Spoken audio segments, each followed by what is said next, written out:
Chapter 221, Moody's Dance Steps and Reminders. The ballroom was alive with movement and music as both students and professors took to the dance floor. Among the dancers, John noticed Dumbledore and Madame Maxime, their height difference making their dance an amusing sight.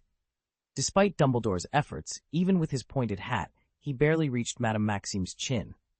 Madame Maxime, a tall and graceful woman, moved with an elegance that John, with his hastily learned steps, could not hope to match. Even Moody, with his wooden leg, was on the dance floor, partnering with Professor Sinistra. John had expected this to be a comical scene, yet Moody moved with surprising agility, making the dance look decent. There was a moment of hesitation on Moody's face, a rare glimpse of vulnerability. His image, usually so stern and distant, seemed momentarily closer, more human, though the next dance seemed to embarrass him slightly. The students continued to join the dance floor, including Neville, who appeared distracted, his thoughts likely on his parents. Ginny, seeing his distress, had agreed to be his dance partner, her soft heart unable to resist his pitiful look. As the Weird Sisters transitioned from one song to another, Padma invited John to dance. However, having been accidentally bumped by Daphne earlier, John felt a bit of discomfort in his chest and declined. He did so with grace, leaving Padma without hard feelings, and she was soon asked to dance by a boy from Beauxbatons. John rubbed his chest, feeling the stuffiness of the air, a result of the excessive use of mind magic and the fatigue from dancing.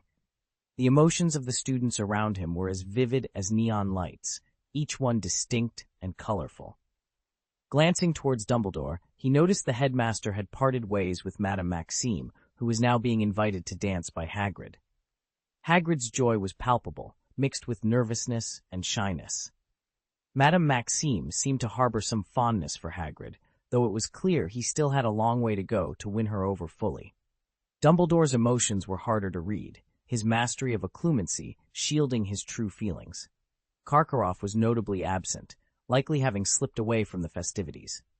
John's attention then shifted to Moody, who, after his dance, was sitting and listening to the music, a delicate flagon in hand. A faint hint of joy could be detected in Moody, subtle and easily missed. His use of occlumency made sense, given his past traumas.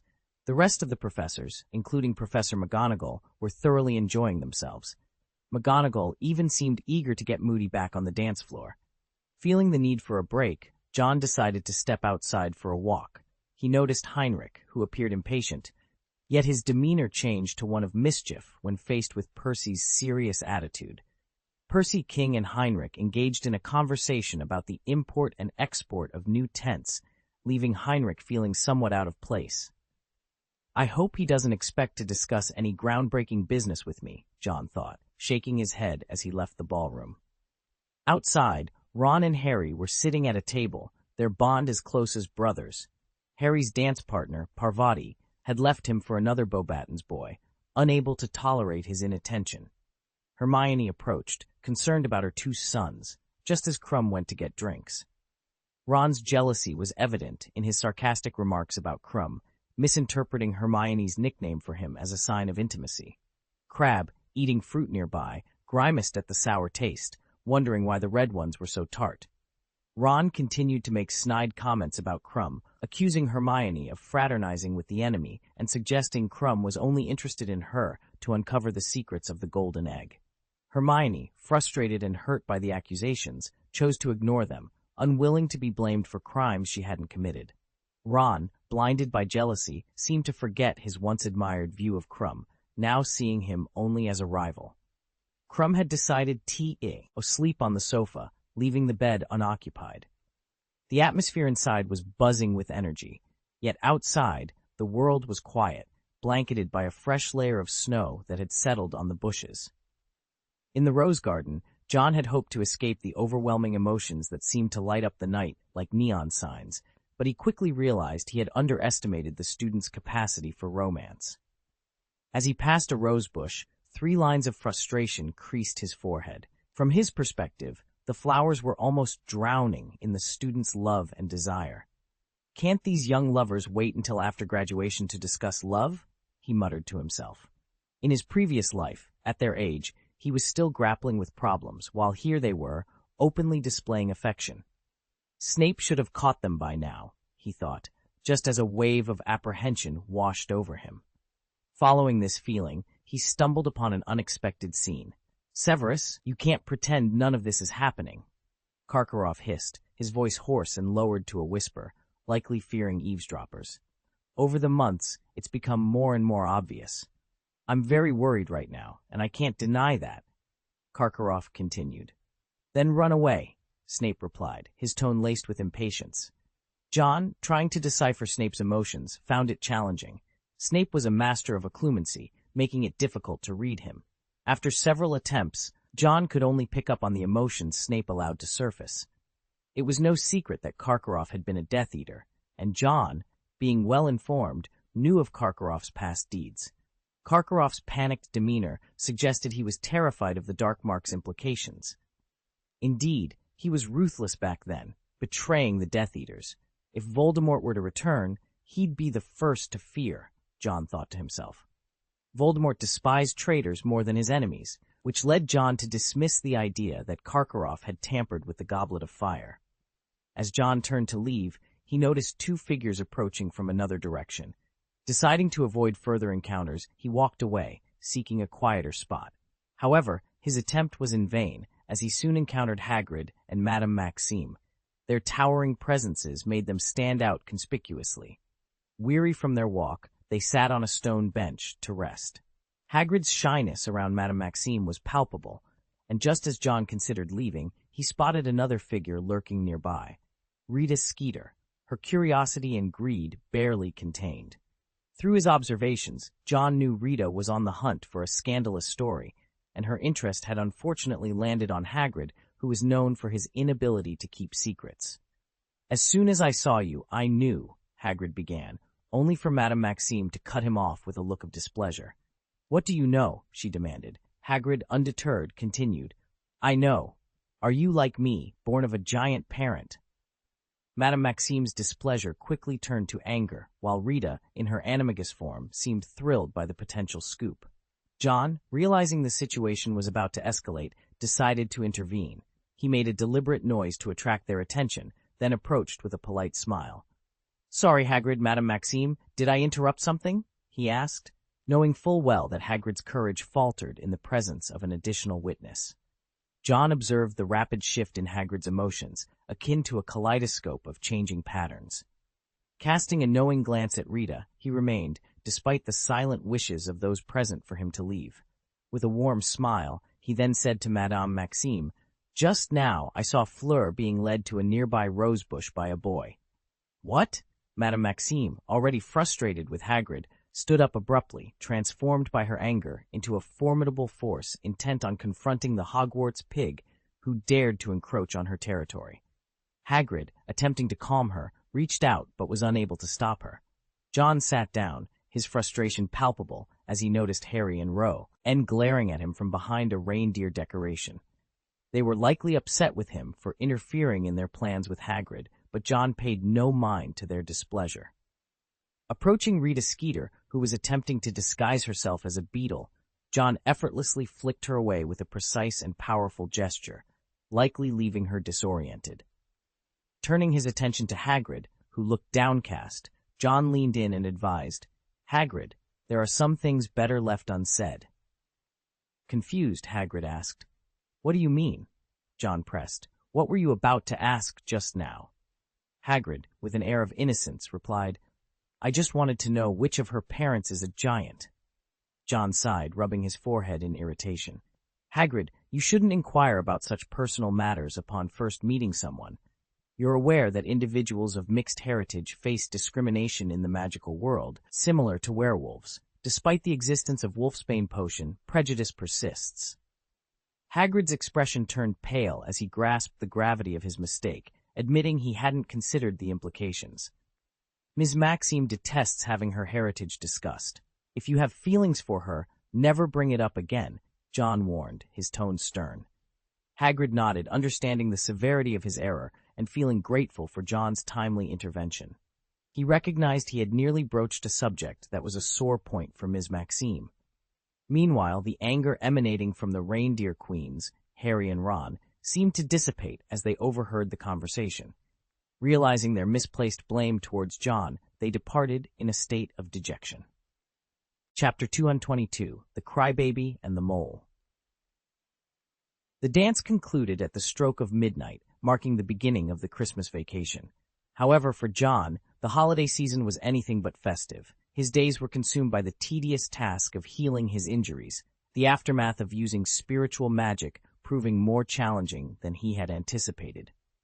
At present, he found himself in a peculiar state, tears streaming down his face for no apparent reason. "This ridiculous empathy has turned me into a crybaby," he lamented, frustrated by his uncontrollable emotional responses. Xin Hao had left for vacation, leaving John without his usual company. Only the members of the Kunqing Club were privy to his current predicament. Malfoy, finding the situation amusing, struggled to contain his laughter, nearly injuring himself in the process. Daphne, on the other hand, radiated happiness, her mood seemingly unaffected by John's emotional outbursts. She carefully cut fruit into small pieces, offering them to John with a gentle hand. "Whoa, Daphne, you're so kind," John sobbed, overwhelmed by his heightened empathy. He longed to rid himself of this burdensome ability, his emotions compelling him to embrace Daphne in a tearful hug. Daphne comforted John with a soft pat on the back, her smile as bright as the sun. There, she soothed, her happiness shining even brighter in the face of John's distress. Malfoy, amused by the scene, attempted to provoke John further, only to be swiftly knocked unconscious by a well-aimed punch. Fleur and Cedric arrived at the Star Club to find Malfoy sprawled on the ground and John still in Daphne's embrace, tears staining his cheeks. Should I have stayed away? Fleur wondered, taken aback by the sight. Cedric, equally surprised, shared a look of sympathy with Fleur. John, noticing their arrival, attempted to compose himself, his eyes red from crying. Fleur, moved by the scene, resolved to give up drinking, a decision spurred by her own vulnerabilities. "I've discovered a clue," Fleur announced, trying to shift the focus away from John's emotional state. Cedric, however, revealed that he was already aware of the information, leaving Fleur momentarily speechless. John, unable to contain his emotions, burst into tears once more, prompting Fleur to offer her assistance, only to be deterred by Daphne's protective gaze. After some effort, John managed to stabilize his emotions, apologizing for his unusual behavior. "It's a side effect of using too much magic," he explained, hopeful that the condition would improve in a few days. Fleur and Cedric, though finding it difficult to reconcile this vulnerable version of John with his usual strategic demeanor, nodded in understanding. The conversation then shifted to the upcoming challenge, with Fleur expressing her intention to use the bubblehead charm, despite her lack of proficiency. John suggested that she and Cedric consider learning to communicate with underwater creatures, a crucial aspect they had overlooked in their preparations. Enlightened by John's advice, the two departed to refine their strategies. In their absence, John resumed his efforts to concoct a potion that would help manage his overwhelming empathy. By the start of the second semester, he had finally succeeded in tempering his emotional responses, much to Daphne's dismay.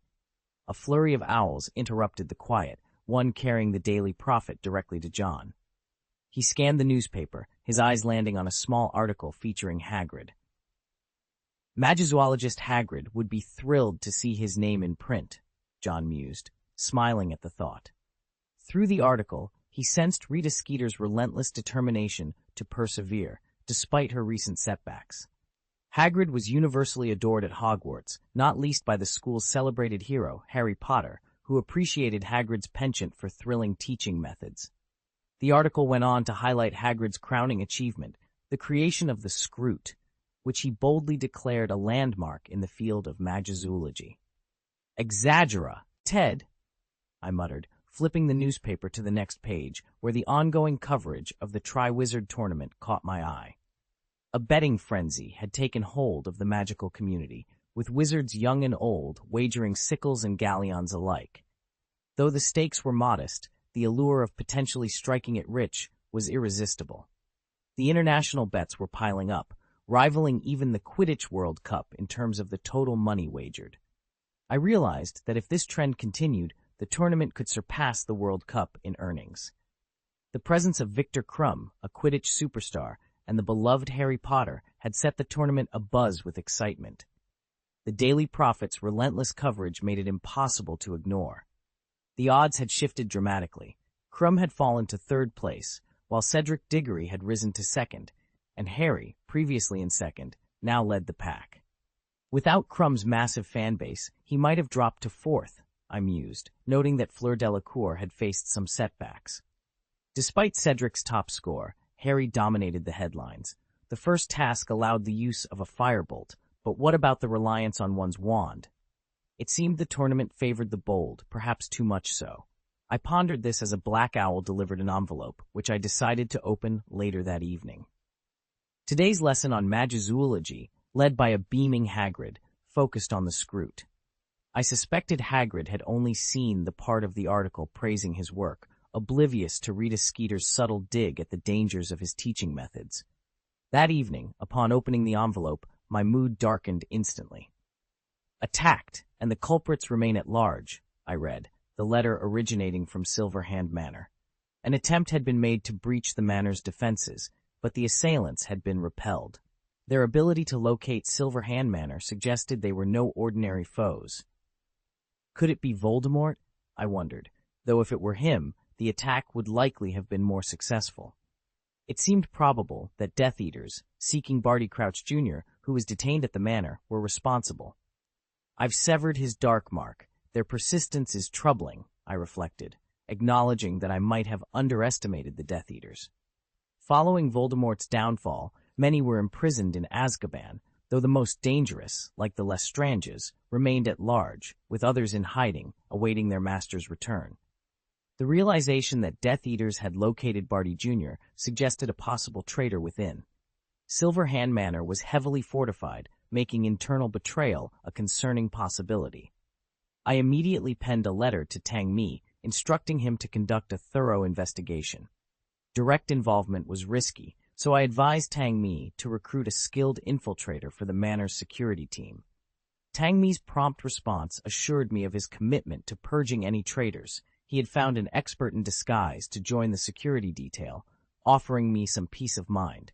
I sent Tang Mi a ring capable of temporarily neutralizing the enchantments binding Barty Jr. Removal of the ring would reactivate the magical constraints I had placed on him. With this precaution, Barty Jr. was covertly moved. In the depths of another prison, Ludo had been confined for over 10 days. Throughout this period, his only interaction was with the solitary meal delivered daily, a routine that was slowly fraying his sanity. On one particular morning, he awoke to discover an additional presence in his cell. Overwhelmed with excitement at the prospect of company, he barely registered the familiarity of the newcomer's face. A large face loomed over him. Little Barty, upon opening his eyes and seeing this imposing figure, reacted instinctively. Without a moment's hesitation, he delivered a direct punch. Ludo, taken aback by the unexpected assault, felt a surge of anger and retaliated with a slap. The ensuing scuffle was bewildering to Ludo, who couldn't comprehend the ferocity of a man fighting with one hand missing. Eventually, he retreated, cowering in a corner like a frightened child, overwhelmed by the aggression. Little Barty's eyes were clouded with confusion, struggling to piece together how he had ended up in this predicament. Elsewhere, Lippy Kerber, an old Auror, seamlessly blended in with the security team, a cigarette dangling from his lips. His greatest asset was not his magical prowess, but his ability to connect with anyone, a skill honed over years of service. His presence among the guards was as natural as if he were one of them, his demeanor unassuming yet confident. Chapter 223, The Prefect's Bathroom and Underwater Secrets. Late at night, Harry rose from his bed, draped the invisibility cloak over his shoulders, and quietly left the dormitory. To ensure his nocturnal adventure went undetected, he also carried the Marauder's map. Once he confirmed the coast was clear, he cautiously opened the door and slipped out. The idea to visit the prefect's bathroom had come from Cedric Diggory on the day of the Yule Ball. Initially, Harry had thought Cedric was merely flaunting his prefect status, but after failing to decipher the Golden Egg's clue, he decided to take Cedric's advice. The castle, under the vigilant watch of Filch, was eerily silent. Harry moved stealthily, consulting the map frequently to avoid any encounters. He was startled to see Filch's dot moving rapidly on the map. Why is Filch running so fast? He wondered, suspecting some magical shortcut as Filch seemed to teleport from the second to the third floor in moments. Upon reaching the prefect's bathroom, Harry whispered the password, "fresh pineapples," and the door creaked open. He slipped inside, his heart racing, and quickly shut the door behind him. Through the map, he saw Filch dash past, allowing him to breathe a sigh of relief and remove the cloak. The bathroom's opulence was breathtaking, resembling a rectangular swimming pool lined with about 100 golden taps. Harry couldn't help but envy the prefects. The bathroom alone was a luxury. Doubtful of Cedric's intentions, he wondered how this lavish setting could possibly help with the golden egg. Nonetheless, he decided to indulge in a bath. He turned on several taps, each releasing fragrant bubbles of different scents. Stripping down, he noted the water's depth as his feet barely touched the bottom. After a leisurely swim, he surfaced, still puzzled by the egg's connection to the bathroom. Attempting to open the golden egg, he was met with a piercing scream that nearly made him slip. He quickly closed it, fearing he might attract Filch's attention. It was then he noticed a pair of eyes watching him.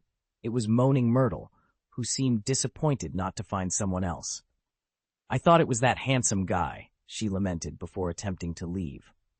Harry, struck by a sudden idea, called out to her, "Myrtle, do you know how to open this?" Myrtle, casting a long look at Harry, remarked, "John is better looking," before lazily revealing, "That handsome guy dropped the golden egg in the water." Pondering Myrtle's words, Harry submerged the egg in the water, his patience wearing thin. Just as he was about to give up, he remembered he hadn't actually opened the egg underwater. Diving in, he opened the egg, and the previous screams transformed into a beautiful melody, revealing the clue for the second task. Quickly dressing and donning the invisibility cloak, Harry made his exit. However, checking the Marauder's map, he saw Filch rapidly approaching. "Oops," he muttered, darting in the opposite direction. Unfortunately, Filch was surprisingly quick. Harry barely made it to the stairs before Filch was nearly upon him. As Filch scanned the area for any sign of Harry, Harry held his breath, fearing capture. Just then, a gruff voice called out, "Filch." In that moment, Harry seized the opportunity to escape, grateful for the unexpected distraction. Harry stood at the edge of the map, puzzled by the lack of people in the vicinity. Before he could ponder further, the sound of heavy footsteps approached, and soon, Alastor Moody's distinct, scarred face came into view. Filch, spotting Moody, greeted him with a sycophantic smile. "Professor." Moody's magical eye whirled before settling in Harry's direction, catching him off guard. "A student just sprinted past here, and I couldn't catch up," Moody remarked. Filch, outraged by the implication of chasing after someone with a disability, hurried off in the direction Moody indicated, allowing Harry a chance to escape. However, Moody lingered, his gaze turning back to where Harry was hidden. Realizing he had been discovered, Harry reluctantly removed his invisibility cloak. "Professor, he began, but Moody's attention was fixed on the map in Harry's hand, his eyes widening in surprise. "You must have your reasons for being here, I presume?" Moody beckoned Harry over. Upon receiving the map, he examined it closely, his admiration evident. "This is an excellent tool. May I borrow it?" he asked, somewhat absent-mindedly adding, "You know, I must be vigilant against any malefactors who might infiltrate the school." Despite feeling a twinge of unease, Harry trusted Moody, who had been supportive and even offered advice for the first task of the Triwizard Tournament. Thus, he didn't question Moody's request too deeply. After Harry departed, Moody continued to observe his movements on the map, murmuring to himself about the map's usefulness before heading off in the opposite direction. As time progressed, the day of the second task arrived. John's issue with excessive tearfulness had largely been resolved, though he remained highly empathetic. This trait led to a particularly memorable Valentine's Day, much to Daphne's delight. John chose not to wear a mask, observing Heinrich, who had been coerced by Kim into wearing a silver mask, trying to maintain his composure despite Kim's whispered taunts. Tang Mi, observing the scene, could only sympathize with Heinrich's plight. The second task was to take place in the Black Lake, a fact known well in advance by the champions. Ludo Bagman, having been released, appeared significantly thinner, his cheeks hollowed. Dumbledore's inquiry into his health was met with repeated assurances of weight loss, a likely attempt by Ludo to avoid further trouble, especially after being disciplined by Barty Crouch Jr. on multiple occasions. Meanwhile, John focused on identifying a traitor within the security team, suspecting a dark wizard among the recruits from Silverhand Manor.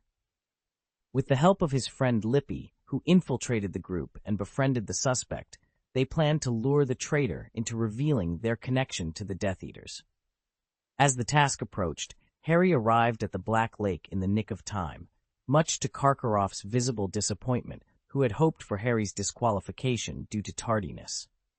Ludo Bagman, having bet his fortunes on Harry's success, was relieved to see him but refrained from showing favoritism. John watched with interest as Harry prepared for the underwater challenge, curious about his method for breathing underwater. To his surprise, Harry ingested something just as the whistle blew. Gillyweed? John thought, puzzled. He knew Harry hadn't had access to such a rare item, wondering how Harry had managed to procure it for the task. Harry, once again finding himself in a predicament, realized this time he wouldn't need the flying curse to navigate his challenges. Instead, he opted for a more natural approach, consuming gillyweed. As the magical plant took effect, gills sprouted from the sides of his neck, slicing through his skin like blades. Plunging headfirst into the water, Harry discovered he could breathe effortlessly beneath the surface. Joy surged through him as his fingers sprouted webbing, and his feet elongated and developed similar webbed features. He transformed, mermaid-like, gliding swiftly through the water. The Black Lake was a realm of utter darkness, visibility limited to a mere 10 feet.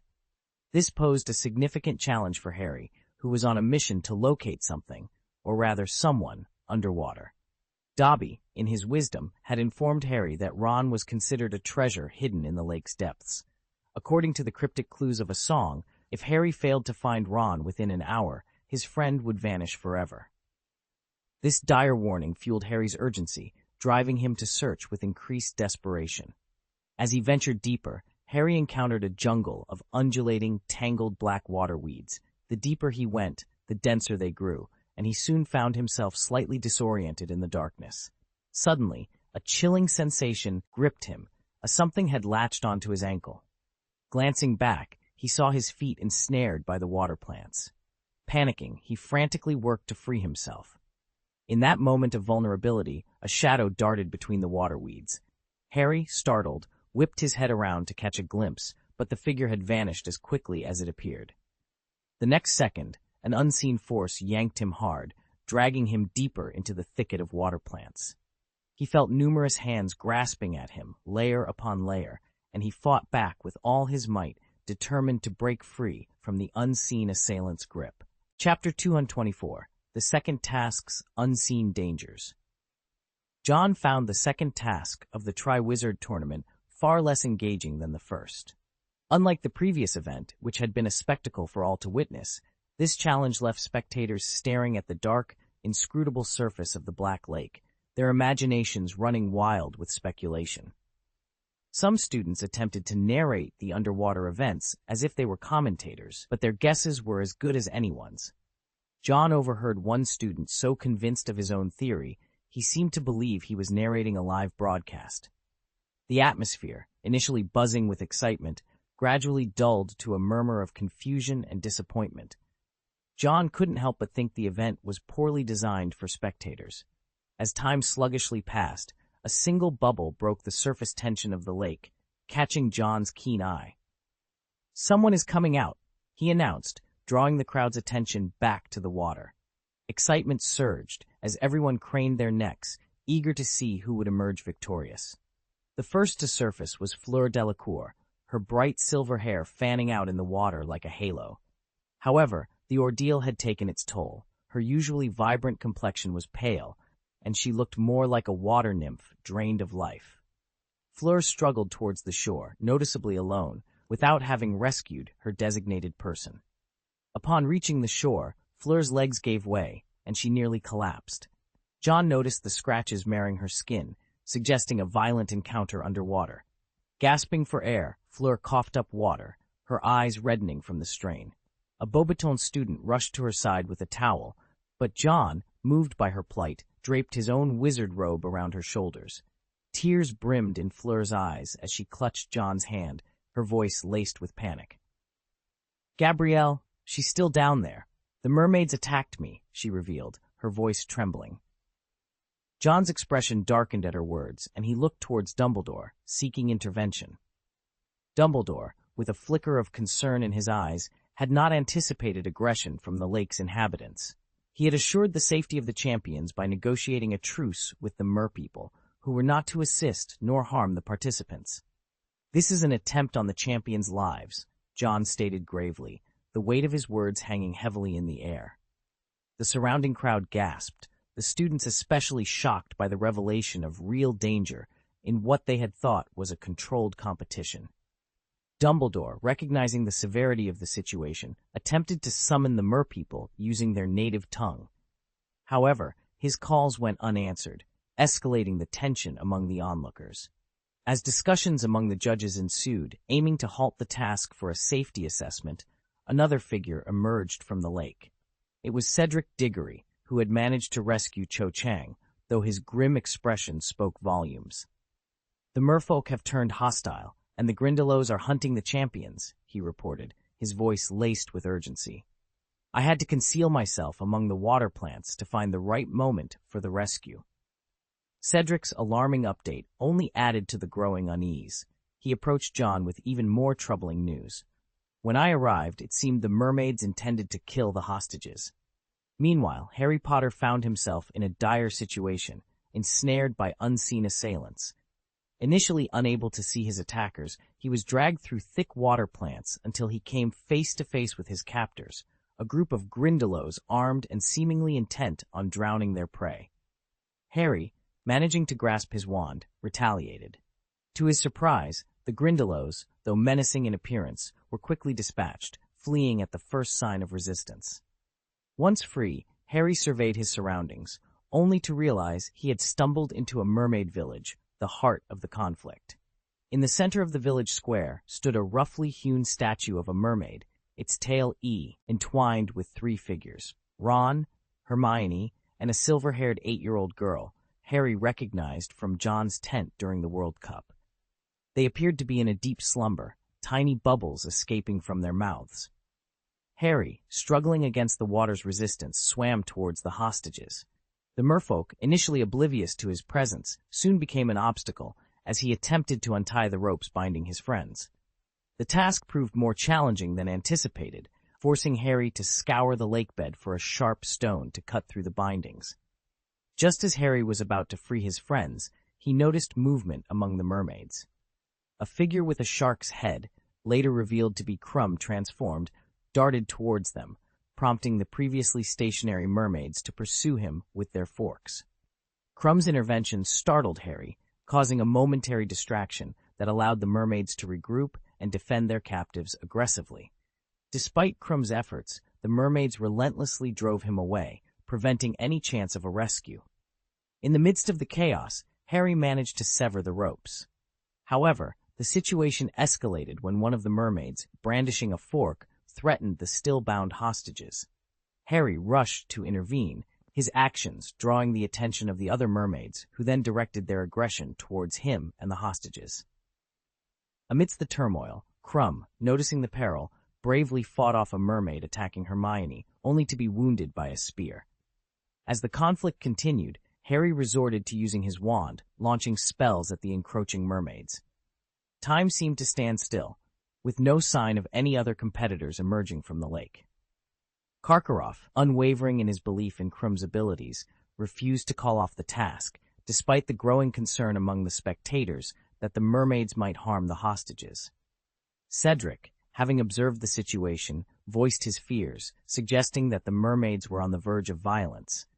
His warning resonated with Fleur, who, distraught, pleaded with Ms. Maxim to intervene on behalf of her sister, Gabrielle. However, the strict adherence to impartiality among the referees prevented any immediate action.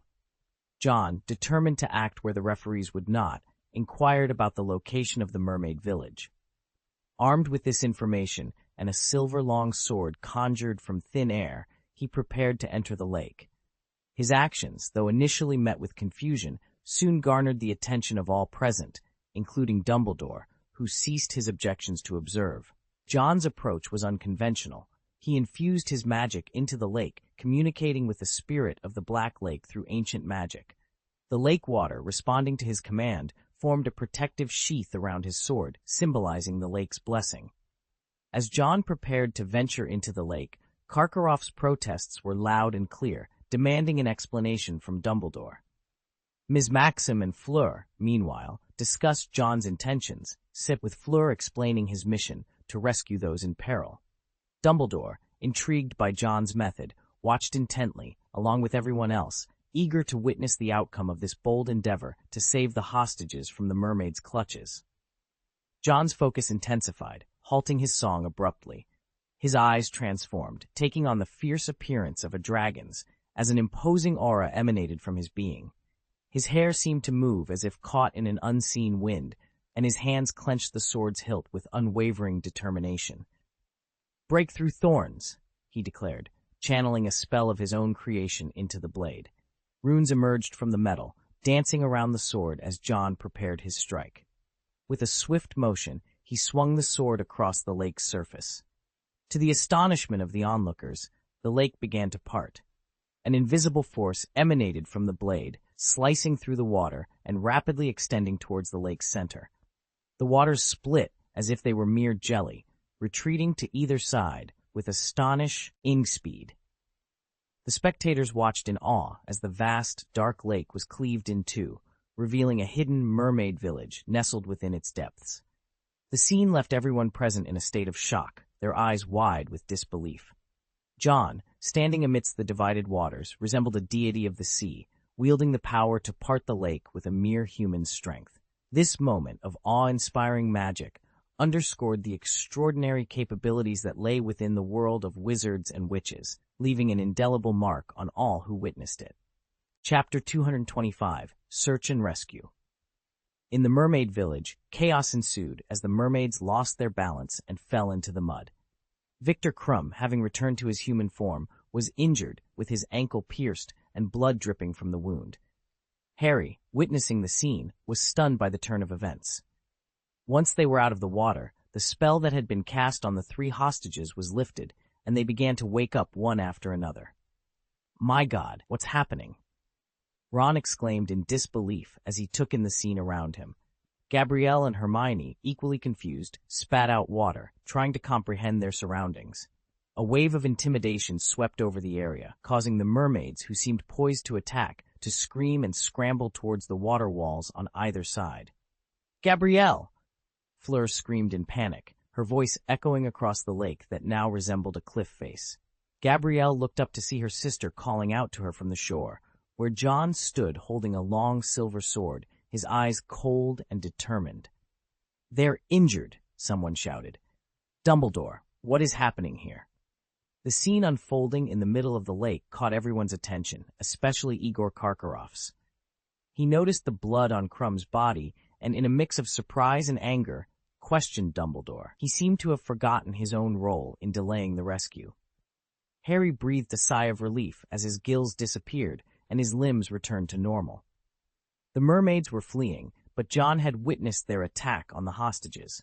His shoe's pattern lit up, and with wings extended, he charged towards a mermaid.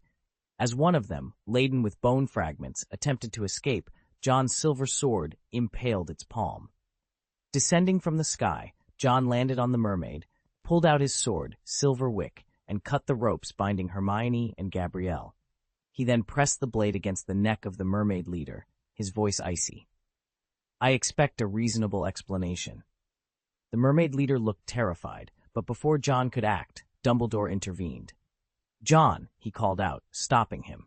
They exchanged glances, and Dumbledore, shaking his head solemnly, indicated that the situation was under control. It seemed the mermaid leader was also under some form of control.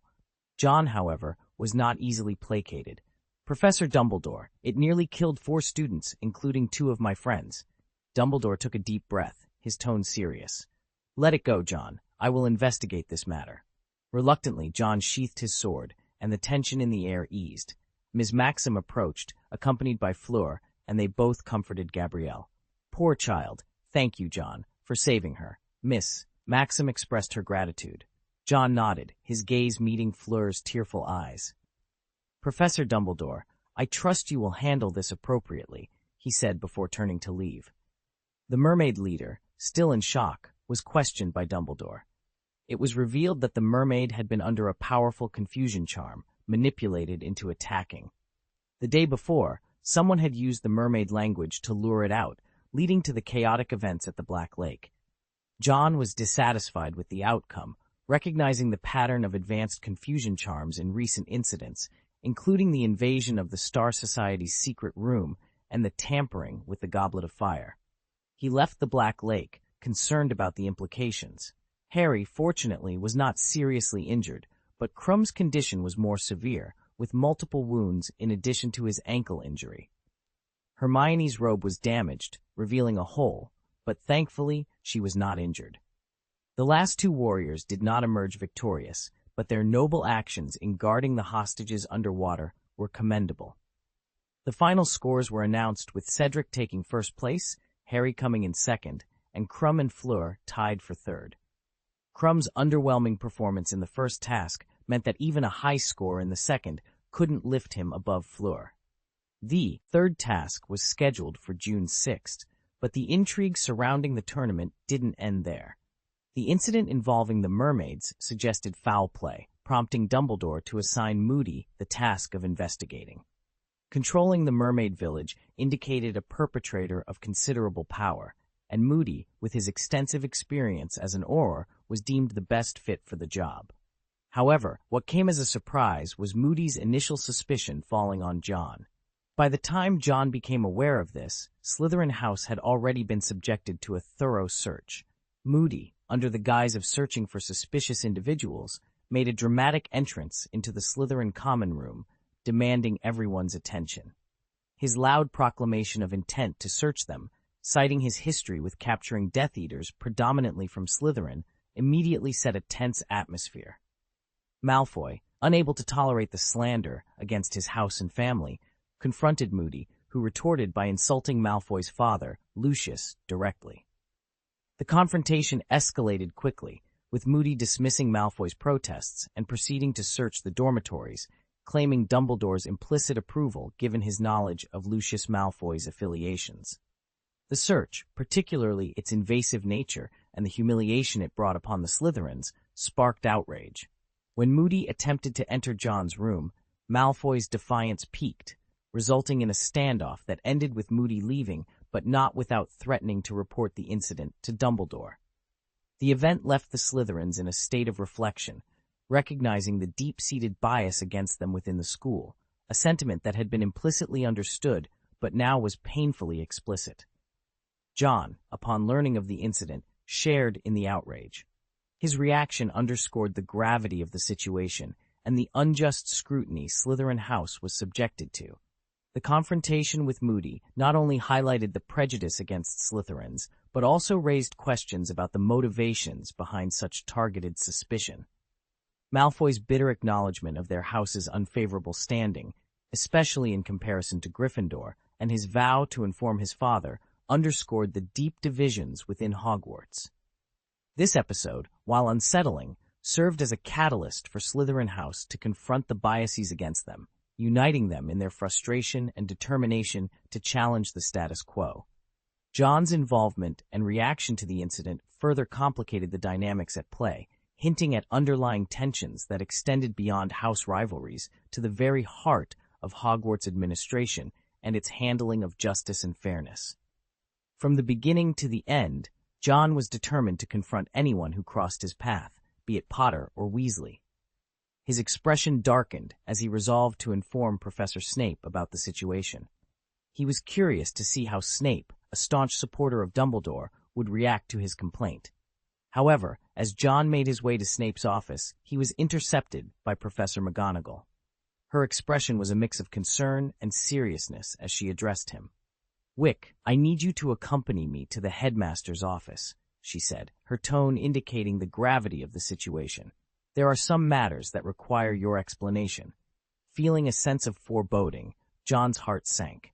Despite his apprehension, he nodded in agreement, understanding the seriousness of being summoned by the headmaster. As he followed Professor McGonagall, the eyes of other students followed them, sparking a flurry of whispers and speculation throughout the corridors. The walk to the headmaster's office was filled with an uneasy silence. John couldn't help but wonder what awaited him. Was it about his decision to confront Snape, or was there something else he was unaware of? The uncertainty weighed heavily on him, but he knew that soon all would be revealed. Chapter 226, The Discovery of the Chamber of Secrets and the Questioning of John. John was escorted to the headmaster's office, where a tense atmosphere awaited him.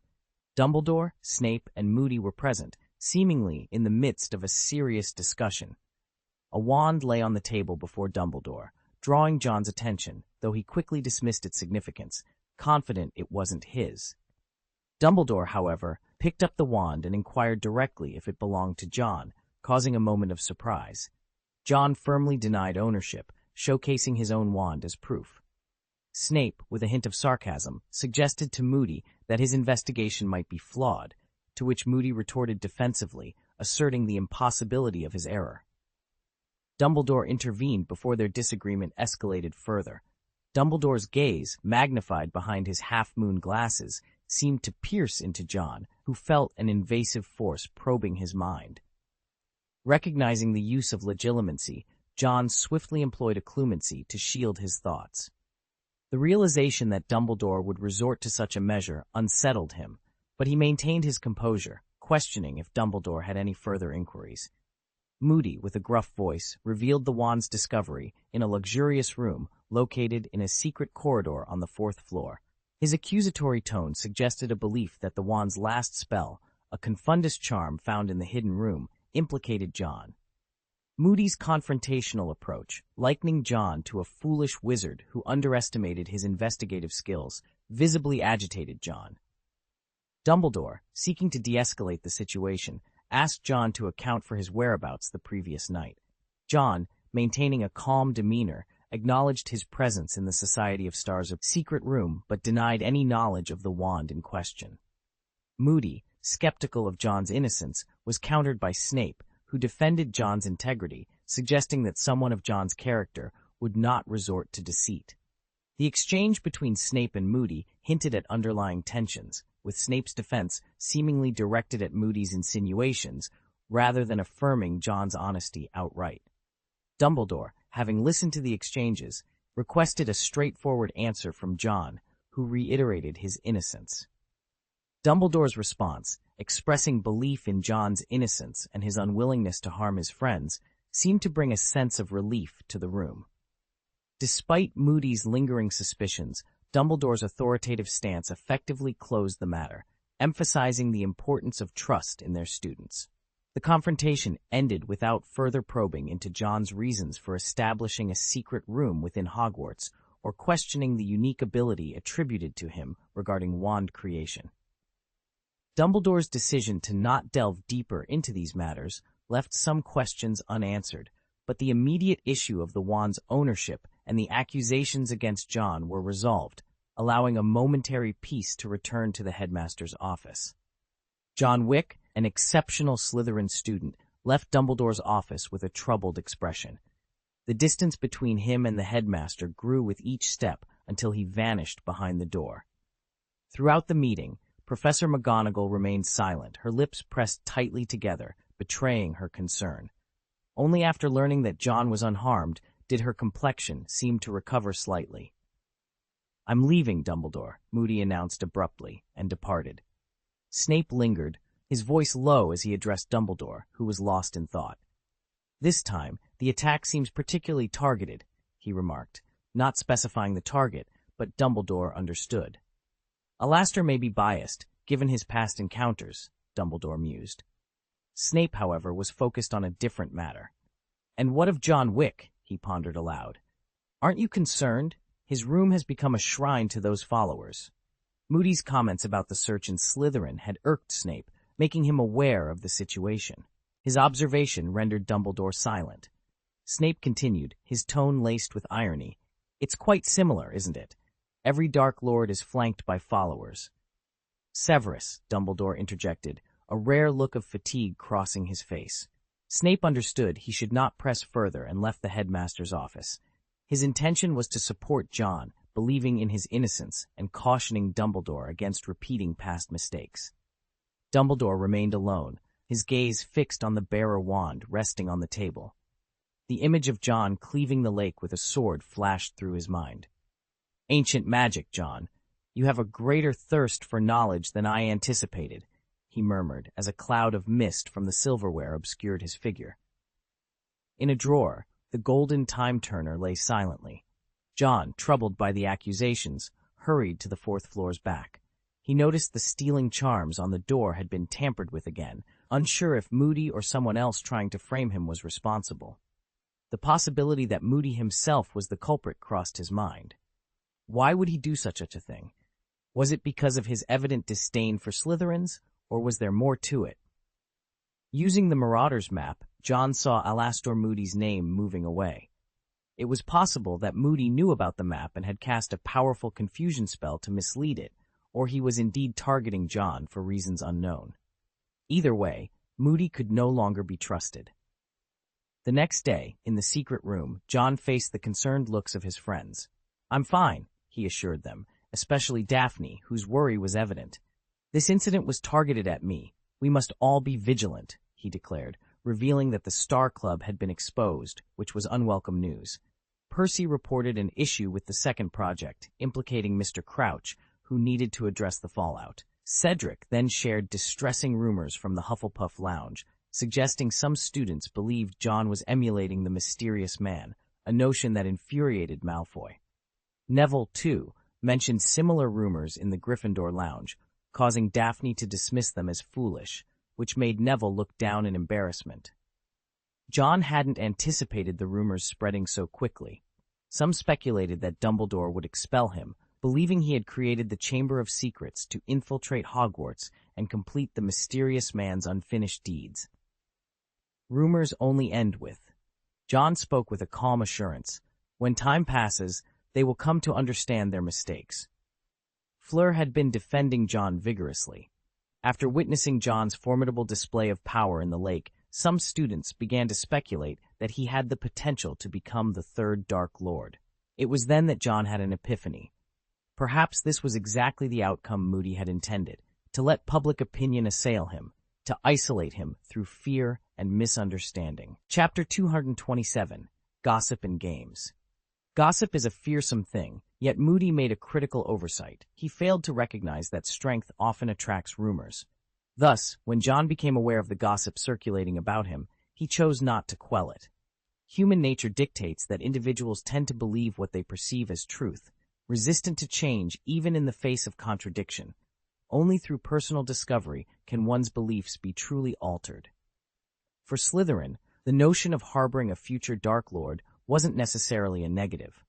Blaise Zabini approached John with a burning curiosity, inquiring if he truly intended to fulfill the rumors. John's enigmatic smile served as an ambiguous response, fueling speculation without confirming anything.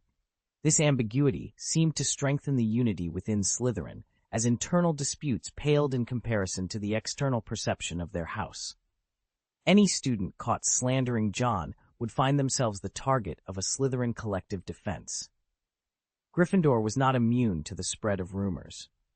"I always knew Slytherin was no good," a Gryffindor student remarked, met with silent agreement from his peers.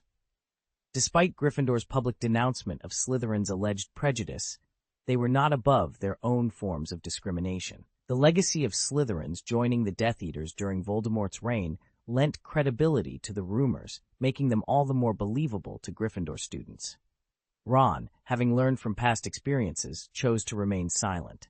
However, Hermione couldn't contain her disbelief, exclaiming, "John wouldn't be that kind of person." Ron felt conflicted, irritated by Hermione's defense of John, which felt like a thorn in his side. His frustration boiled over, leading to an outburst that only served to anger Hermione further. She reminded him sharply of John's past deeds, including saving Ron and repairing his wand, before storming off with tears glistening in her eyes. Harry found himself caught between his friends, witnessing the tension with concern. Ron, still fuming, muttered resentfully about the constant focus on John, despite his own contributions.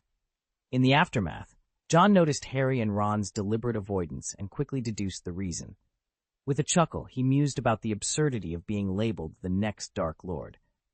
Gossip is inconsequential. What matters is who believes it, John reflected, dismissing Moody's concerns about his reputation.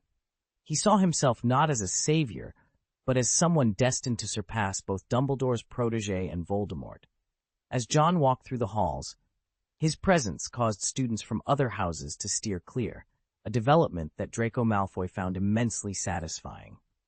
Malfoy's half-joking suggestion that John embrace the role of Dark Lord was met with a stern rebuke, though it sparked a moment of contemplation in John. Malfoy quickly backpedaled, fearing he had overstepped. Unbeknownst to Malfoy, Heinrich observed the exchange with keen interest. John's prowess was undeniable, and the prospect of him rising to such a notorious position after graduation wasn't entirely far-fetched. Daphne, too, watched from a distance, her thoughts a complex web of strategy and speculation. "Regardless of who you become, I'll always be there for you," she assured, her presence a constant promise. "Heinrich, I have a task for you." Johann paused at the classroom entrance, catching Heinrich's attention. "Check on Moody. Something's not right with him." In the Star Club, Heinrich was second only to John in power, making him the ideal candidate for this sensitive mission. Heinrich nodded in understanding. John gestured towards the star badge and advised, "Use this badge if you find yourself in danger. It's okay if you can't resolve the issue, but your safety is paramount." His smile was reassuring as he added, "Deputy, your well-being is of utmost importance." For the first time, a genuine smile broke across Heinrich's usually stoic face. He touched the badge reverently, bowed slightly, and responded with a smile. "Of course, my king." The task of investigating was entrusted to Heinrich because John had other pressing matters to attend to, including the distribution of various 1-series equipment to Heinrich, emphasizing the supreme right to be used only in dire circumstances. Sovereignty was a one-time power, and John had limited quantities. Additionally, Heinrich was given the Marauder's map to monitor Moody's movements closely. 3 months later, John ventured out of the castle under the cover of night, making his way to Hogsmeade. Beyond the boundaries of Hogwarts, he apparated, vanishing from sight, and reappeared at the Johnny Silverhand store. Tang Mi awaited him respectfully. Upon John's arrival, he reported, "My lord, an owl carrying a message was intercepted near Silverhand Manor." He handed John a letter, protected by privacy magic. John effortlessly silenced the magic without dispelling it, to avoid alerting the sender. The letter initially appeared blank. "Such caution is futile against an alchemist," John remarked, a silver ring on his finger revealing the hidden message with a mere touch. After scanning the contents, his expression turned icy. "What's the name of that security guard?" he inquired. Bieber Just," Tang Mi answered, detailing Bieber's transition from a failed business owner in Nocturne Alley to a security team member. "It seems this has been in the planning stages for quite some time," John mused with a sneer, deciding it was time to expose Bieber's scheme entirely. He reflected on his last gathering, which had been infiltrated by Death Eaters, a fact he had knowingly overlooked. However, he preferred a more strategic approach over immediate elimination, especially since he wanted Lucius Malfoy to infiltrate their ranks. "Lucius has also sent a letter," Tang Mi mentioned, presenting another letter, this one less heavily enchanted. It was from Lucius, listing Death Eaters potentially involved in the plot. John decided to meet with Lucius at Silverhand Manor, recognizing the opportunity for Lucius to establish his influence among the Death Eaters. By sparing some of them, John could grant Lucius a significant bargaining chip, the mercy of life. Adorning a silver mask and transforming his attire into the distinctive suit of Johnny Silverhand, John mused with a smirk. "Let's see if the die-hard loyalists of the second-generation Dark Lord, Voldemort, are truly formidable." Tang Mi, knowing the Manor's situation well, couldn't help but chuckle. The Manor, now a haven for Barty Crouch Jr. and others, was more akin to a den of wolves. John repackaged the intercepted letter, restoring its magic. A confused owl perched by the window was briefly enchanted by Tang Mi. After placing the letter back and lifting the spell, erasing the owl's memory of the event, it flew off, oblivious to the manipulation. John utilized the office's flu network and arrived at Silverhand Manor. Gazing out into the night, he knew all he had to do was wait in silence. Chapter 228, The Return of the Dark Lord. Since Voldemort's downfall, the Death Eaters have been either captured or have managed to escape. Those who couldn't flee claimed they were under the Imperious Curse, or betrayed their fellow Death Eaters in exchange for their freedom, much like Karkaroff did. Lucius Malfoy, however, claimed he was under the Imperious Curse, a defense that, while not admirable, was somewhat more acceptable to the remaining Death Eaters. Despite their reduced numbers, the remaining Death Eaters' fanaticism for their cause did not wane. Among them was Bieber, a relatively new recruit who had joined the Death Eaters the year Voldemort fell. Unfortunately for him, he had not even received the Dark Mark before Voldemort's defeat. Yet, his loyalty remained unwavering, and the news of Voldemort's potential return filled him with a fervent excitement. Bieber was part of the security team at Silverhand Manor, a position that he believed would earn him high regard from Voldemort once he played his part in rescuing Barty Crouch Jr. This opportunity presented itself when Tang Mi, the team leader, took most of the team members away, leaving only a few behind to guard the manor.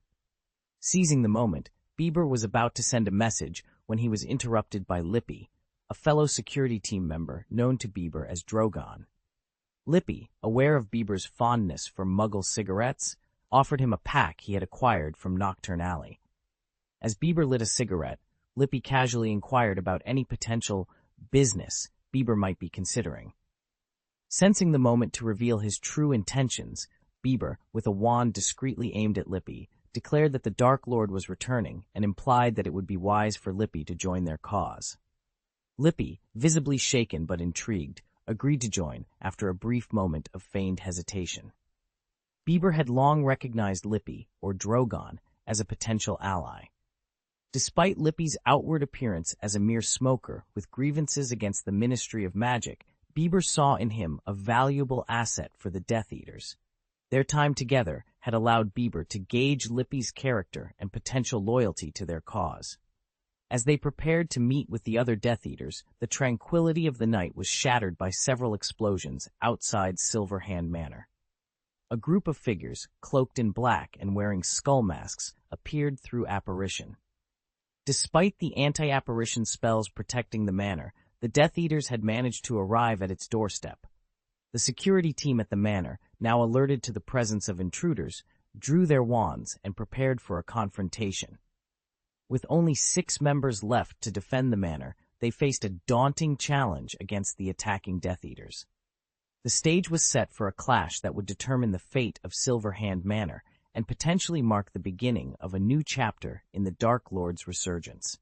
The team had just assumed a defensive stance when a sudden burst of red light illuminated the area behind them, causing both members to collapse. Emerging from the shadows, Bieber and Lippy launched an attack on the security team. "Who is he?" demanded a masked Death Eater sharply upon noticing Lippy. Bieber's expression remained stoic as he introduced Lippy. "This is my friend, a new ally who will be joining our cause." Despite Bieber's introduction, the Death Eater's suspicion did not wane. One of the leaders, visibly irritated, questioned, "You've shared such critical information with an outsider?" Lippy, slightly perturbed by the accusation, managed to maintain a calm demeanor and responded with a reassuring smile. "Gentlemen, I assure you, I am no outsider. In fact, this operation owes its inception to my involvement." The room fell silent, all eyes turning to Bieber for confirmation. With a solemn nod, Bieber vouched for Lippy. "Drogon, here was part of the security team. Together, we neutralized the opposition. More importantly, he shares our disillusionment with the current state of the world." T was this revelation that finally swayed the Death Eaters. Their allegiance to Voldemort was rooted in a shared belief that he alone could rectify the world's injustices. Recognizing a kindred spirit in Lippy, their demeanor softened. "Very well, we shall extend our trust," the lead Death Eater conceded, albeit with little enthusiasm, before motioning for the group to proceed towards the manor. Bieber, feeling slighted by the lukewarm reception, clenched his fists in frustration. Despite his pivotal role, he felt undervalued. Lippy, noticing Bieber's discontent, offered a supportive pat on the shoulder as they followed the others inside. The Silver Hand Manor's security had been effectively dismantled by their assault, leaving it defenseless. The Death Eaters entered with an air of ownership, navigating the premises with unsettling familiarity. Lippy observed the lead Death Eater's ease in moving through the garden, sparking curiosity about his possible prior attendance at one of the manor's illustrious banquets. Dismissing his envy, Lippy smirked at the irony. These very guests, once dazzled by Johnny Silverhand's extravagance, were now infiltrating his domain. Their search led them to the dungeon entrance. Lippy hesitated, recalling Tangmi's warning about the cursed nature of the place. Yet, driven by the hope of altering his destiny through this covert mission, he steeled himself and followed. Inside the dungeon, the presence of Voldemort was confirmed by the darkening of a Death Eater's dark mark. Their spirits lifted. They hastened deeper into the dungeon, where they found a man, Barty Crouch Jr., in dire straits. The authenticity of his identity was unquestionable, evidenced by the dark mark on his arm. With a shout of blasting curse, the chains binding him were shattered, and he was swiftly assisted to his feet. However, their escape was thwarted by a sudden deluge of water, signaling a trap. John, observing the unfolding drama through a mirror in his study, remarked on the need to thin their numbers. With a snap of his fingers, the water transformed into a deadly quicksilver barrier, engulfing and vanishing one of the Death Eaters in an instant. The remaining Death Eaters, now gripped by fear, watched in horror as Bieber, in a desperate attempt to protect himself, conjured an iron armor curse. The quicksilver collided with the magical barrier, forcing Bieber back. "Blast it!" yelled a Death Eater, prompting a collective offensive aimed at the quicksilver menace. Amidst the chaos, an explosive curse was cast, transforming the quicksilver into a deadly rain. An unfortunate Death Eater found himself drenched, his body rapidly decaying as he desperately reached out for help. The leader of the Death Eaters, in a swift motion, severed his own cloak to avoid contact, leaving the doomed man to succumb to his fate. As the leader's mask fell away, his identity was revealed: Doug, the locksmith. John, who had previously invited Doug to a manor party despite Lucius's warnings of his Death Eater affiliations, was taken aback. Doug's loyalty to Voldemort was now undeniable. Surrounded once more by the perilous Quicksilver, Doug knew they were trapped. With only Bieber, Lippy, and 2 other Death Eaters by his side, he resorted to casting Fiendfire. The spell conjured a massive, fiery bear that lunged at the Quicksilver, but Doug lost control of the flames. In a desperate bid for escape, he and the others made a run for it, but Doug's foot became ensnared. His pleas for help were ignored as his companions fled, leaving him to face the encroaching flames and Quicksilver alone. Without a sound, Doug was consumed. The remaining Death Eaters reached the door only to find it locked, their attempts to unlock it futile. The situation seemed hopeless until Barty Jr., in a surprising act of bravery, leaped into the flames, causing the Quicksilver and Fiendfire to vanish upon contact. However, their relief was short-lived, as they realized they were still trapped, with the security team's imminent return spelling certain doom. In their darkest moment, the door mysteriously opened. A masked figure, recognizable by his platinum hair, gestured for them to escape. They had narrowly avoided disaster, but the identity of their savior remained a mystery. Back in the dungeon, John surveyed the aftermath. Among the remnants, he found a severed hand, which he remarked could still be of use after a thorough cleaning. With a plan to craft another, he left the scene, the events of the night, leaving a lasting impact on all involved. Chapter 229, Undercover and Undercover. "Why are you here, Lucius?" The Death Eater's question was cut short as the person in front urgently commanded everyone to duck. In a frantic scramble, they barely managed to avoid a barrage of spells flying overhead in a precise, deadly pattern. The speaker's back was instantly soaked with cold sweat, and Bieber's face mirrored the terror. "The security team is back!" someone shouted. "Run!" Lucius bellowed. One unfortunate Death Eater reacted too slowly. A red spell struck him, eliciting a painful howl as he crumpled to the ground. Lippy attempted to assist him, but a sleeping spell swiftly rendered the Death Eater unconscious. No one dared to linger. They all fled in a panic. Upon reaching a secluded wooden pier, Lucius, panting heavily, instructed, "Put your hand on this." The others, minds clouded by fear, complied without question. A moment later, they were whisked away by the portkey, just seconds before Tang Mi and his team arrived on the scene. Tang Mi cursed under his breath and ordered a thorough search of the area. After his team dispersed, his demeanor shifted. "My lord's plan has succeeded," he murmured, a hint of satisfaction in his voice. Back at Silverhand Manor, Tang Mi brought the captured Death Eater to the study. Inside, John was idly toying with a ring. Noticing Tang Mi's return, he remarked, "Your friend is quite the strategist." He was referring to Lippy, whose daring venture into the Death Eater's den had not gone unnoticed. Tang Mi offered a wry smile. "My lord, Lippy may have stumbled upon something significant." He was concerned that John might reprimand Lippy for his recklessness. John waved off the concern with a chuckle. "The more Death Eaters we have, the better," he declared. His gaze then fell on the captive Death Eater. "Without rules, we're merely reacting," he mused. John retrieved a book from the shelf, and as he opened it, the pages fluttered wildly, eventually wrapping the Death Eater like a mummy. The book then absorbed the captive with a strange suction before John casually returned it to its place. "Arrange compensation for the injured," John instructed, adjusting his collar. "Draft the paperwork, and I'll sign it." With that, he stepped into the fireplace, vanishing in a swirl of blue flames. Tang Mi shook his head, amused by John's laissez-faire leadership. What a hands-off boss, he thought, knowing all too well the challenges of managing such a unique leader. Meanwhile, Lucius had successfully infiltrated the Death Eaters, a feat previously thought impossible due to their mistrust. His unexpected appearance during the escape had raised eyebrows, particularly from Bieber. Lucius retorted with a sneer.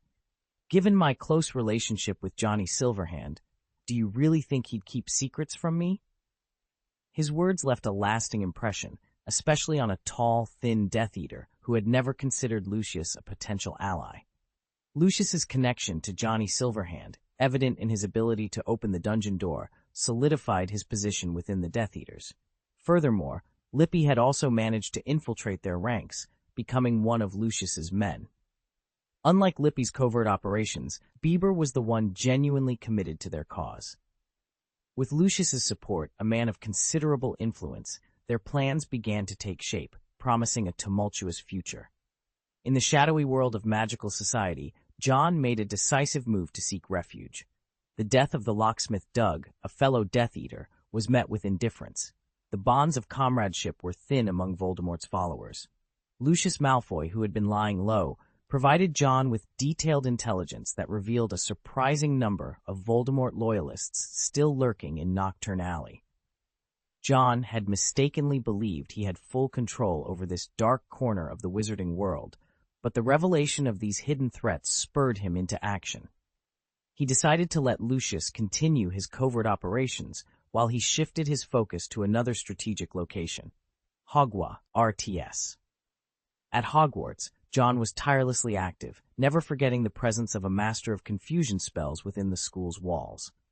The mermaid incident, though gradually fading into the background, had kept Professor Barty Crouch Jr., referred to as Old Batty, occupied in minimizing its fallout.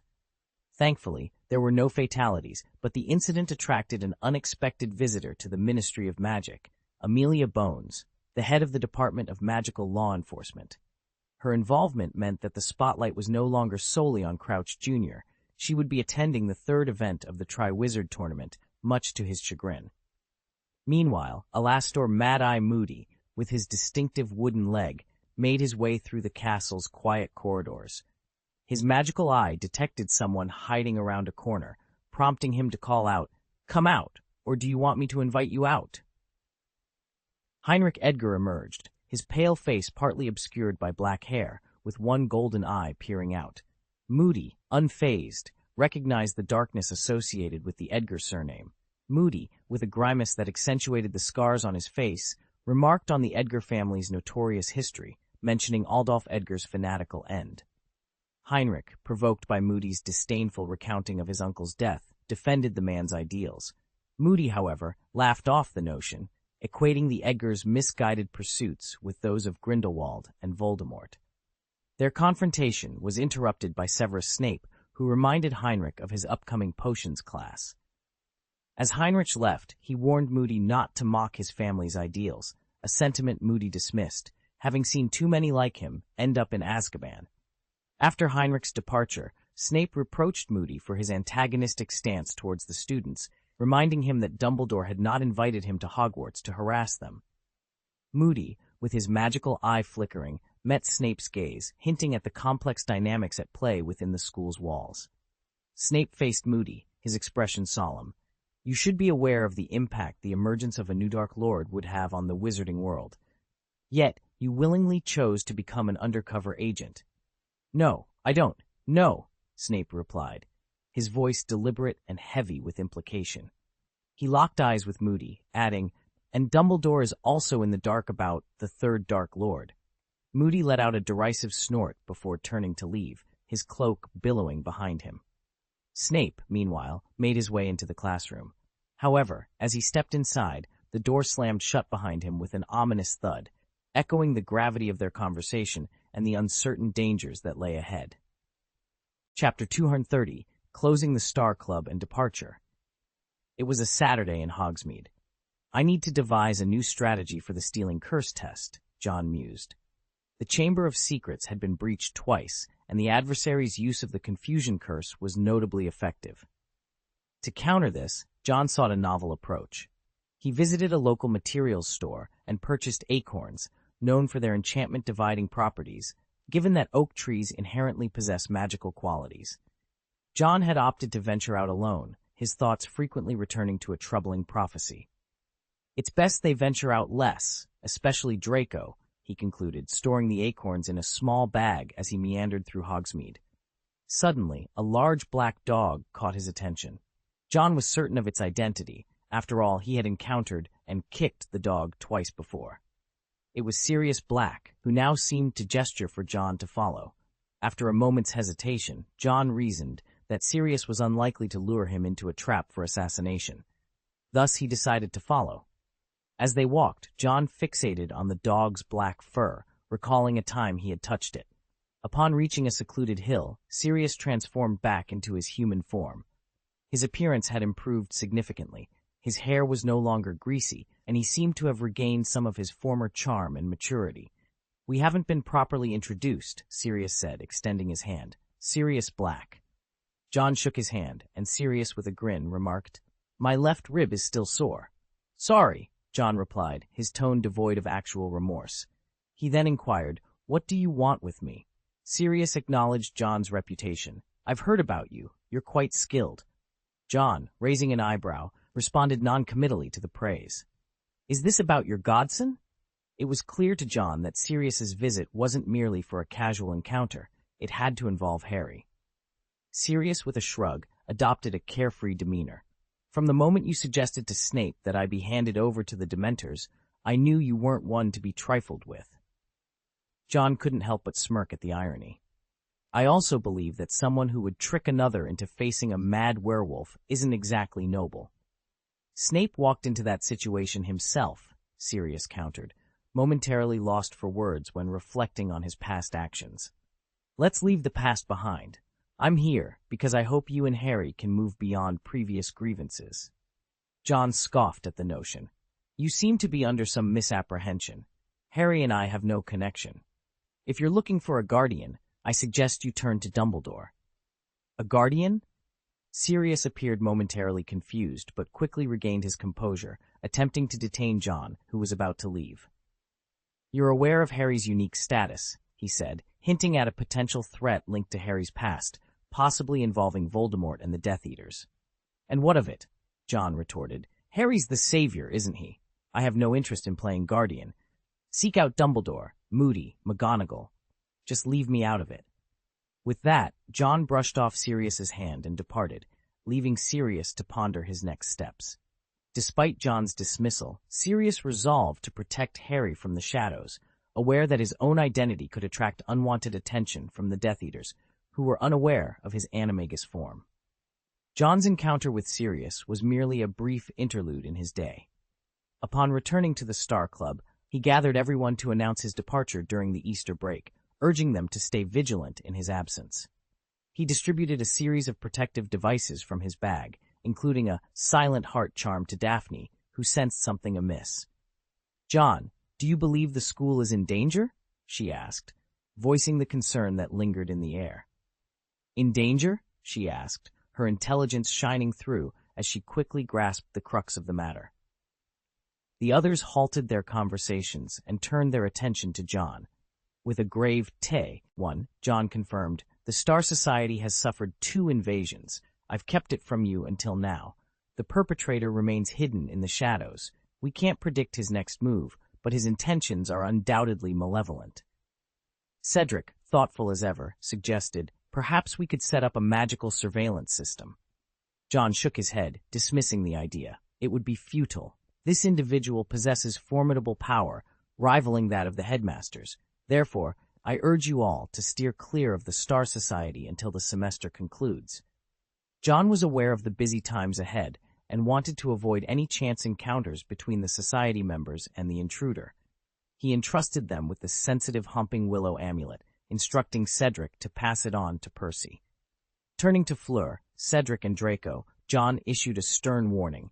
"You 3 need to exercise extra caution."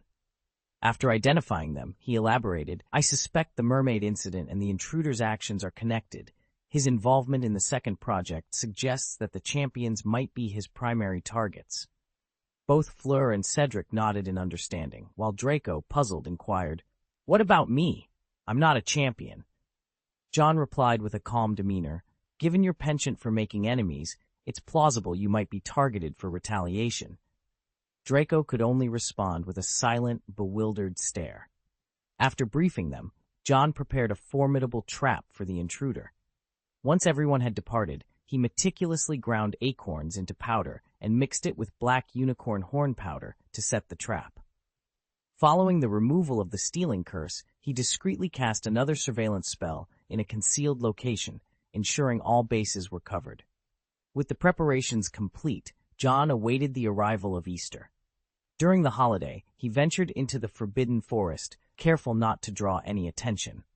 He was pleased to find that Zoe's right eye had nearly healed, though the left remained unchanged. The creature, overjoyed at John's presence, eagerly approached for some affection. Hagrid had taken good care of Zoe, but the creature still longed for the company of a rune horse, one of the few beings in the Forbidden Forest of comparable size. John noticed an improvement in Ms. Maxim's demeanor towards Hagrid, a stark contrast to their last encounter, which nearly jeopardized Hagrid's budding romance. Heeding John's advice, Hagrid wisely chose not to mention his giant heritage again. To John's surprise, Hagrid had cultivated a garden filled with tulips and other flowers next to the pumpkin patch, a gesture that seemed to have won Ms. Maxim over for a second date. Despite John's skepticism about Ms. Maxim's feelings for Hagrid, which seemed to be more of a favorable impression than genuine affection, he couldn't help but hope for the best for Hagrid, whose affection was unmistakable. Leaving Zoo to its own devices, John proceeded to the unicorn colony. His arrival was met with some hostility from Wei Wei, upset over the baby dragon's havoc. However, after presenting the stars, the unicorns relented. "It's time to leave, Amohan," John announced to the fire dragons. The addition of 3 new hatchlings had made the group eager to depart. Amohan, in particular, was visibly excited at the prospect of returning to the Valley of Never Breathing, a place no creature other than dragons could survive. Despite the challenges posed by their size, John was determined to lead them back to their homeland, a journey that promised to be both daunting and exhilarating. As the dragon emerged from the colony, John positioned himself on Amohan's back, his voice tinged with skepticism. "Are you certain you won't accidentally throw me off?" "Don't fret," Amohan reassured with a tone of pride. "With 30 years of flying experience under my belt, I'm hailed as the sovereign of the Never-Breathing Valley." John raised an eyebrow, a sense of déjà vu washing over him. "Why does that sound eerily familiar?" he mused, more to himself than to Amohan. Ignoring John's comment, Amohan lifted his head towards the azure expanse above and unleashed a powerful roar that resonated through the air. With a graceful yet powerful flap of his wings, the dragon propelled himself into the sky, leaving the earth far behind. The other dragons, inspired by Amohan's lead, ascended one by one into the heavens. Among them, a Swedish short snout carefully clutched 2 Charmanders, one in each claw, while a Chinese fireball dragon followed closely behind. As they soared higher, John couldn't help but marvel at the sensation of being a dragon rider. The wind rushed past him, a symphony of roars, and the beat of wings filled the air, and the world below seemed a distant dream. It was a moment of pure exhilaration, a testament to the bond between dragon and rider, and a journey into the heart of adventure itself. Chapter 231, The Valley of Never Rest and the Land of Dragons, Scandinavia. The last time I visited Scandinavia, I was accompanied by Fleur. It was a perilous journey, marred by deceitful profiteers, which led us to this mystical place. It was here that I encountered Heinrich, but our meeting turned sour when he attacked Amohan, dragging me into the fray. Flying with the fire dragon team, soaring high above the clouds, spared us from many troubles along the way. As we neared our destination, a valley that appeared as a colossal ring from above came into view. This was the Valley of Never Rest. Upon returning to his domain, Amohan's spirit soared, invigorating the entire dragon team. Our group, consisting of 4 formidable fire dragons, was a sight to behold, deterring any who dared cross our path. "That's the Valley of Never Rest," Amohan announced, his wings beating powerfully. "Dragon Whisperer, it would be wise for you to transform into a dragon. The valley is not kind to wizards." Heeding his advice, I stood on Amohan's back and began my transformation. My skin morphed into dark green scales that glistened under the sunlight, and formidable dragon horns sprouted from my forehead. With a leap, I descended through the clouds, my body expanding in size. My arrival was met with a chorus of roars from several female dragons, their messages clear and filled with admiration. Despite their maternal status, they were unabashed in their flirtations, likening me to a desirable mate. Amohan, however, looked on with disdain, though his expression soon shifted to one of amusement at my discomfort. "Dragon Whisperer, your appearance has certainly caused a stir among the dragon clan," he commented, noting my powerful build and fearsome features, which aligned perfectly with the fire dragon's ideals of beauty and strength. Among the dragons present, I stood as tall as Amohan, if not taller, measuring over 55 feet in length. Surrounded by what felt like draconic admirers, I couldn't help but feel a sense of unease. "Why does it feel like I'm being ogled by a group of female hooligans?" I muttered, half tempted to revert to my human form. Upon entering the Valley of Never Rest, the attention from the female dragons waned, allowing me to take in the ancient, untamed beauty of the place. Enclosed by a crater wall, this secluded valley served as a sanctuary for dragons. At its heart lay a rugged mountain, revered as the birthplace of dragonkind. The legendary ancient dragon fell here, and this land was formed from one of its horns, Amohan explained, his voice filled with reverence. The valley was teeming with fire dragons, their numbers dwarfing those found in Romania. Each dragon had carved out a cave within the Valley of Never Rest to call home. Amohan's former abode had been claimed by a Norwegian ridgeback, which quickly vacated the premises upon our imposing arrival. Settling into Amohan's cave, he shared insights into the dragon community, including the existence of guardian dragons. These venerable beings, powerful and wise, conducted tests for the fire dragons. "Passing their test grants you your true name," Amohan revealed, his tone hinting at the significance of this rite. The cave, devoid of treasures save for some crystalline pillars, reflected the dragon's affinity for all things shiny. Amohan, with a gleam in his eye, claimed one such pillar as his bed.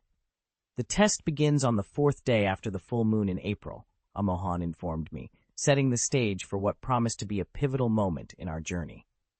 When the ancient dragon is said to have died, Amohan lay on the crystal pillar, embodying the epitome of laziness. John observed this and couldn't help but think it was no surprise that Heinrich had managed to attack it. Simultaneously, a thought crossed his mind about the full moon, the day they were to leave the Forbidden Forest. Calculating the days, he realized that tomorrow would be the day of the test. John stepped outside, where each of the 3 dragons was accompanied by a baby dragon. The inherent maternal instinct allowed the female dragons to nurture the young ones. Standing on a protruding stone platform, John surveyed the land, a domain solely of dragons. Here, one could witness every kind of dragon imaginable. An Australian opali was locked in a confrontation with a Norwegian ridgeback, their conflict escalating as they breathed fire at each other.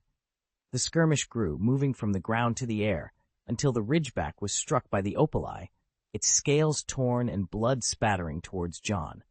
The three little dragons, seemingly considering John as their guardian, were at his feet when the ridgeback approached. Unable to dodge in time, John watched as the little dragons were impacted.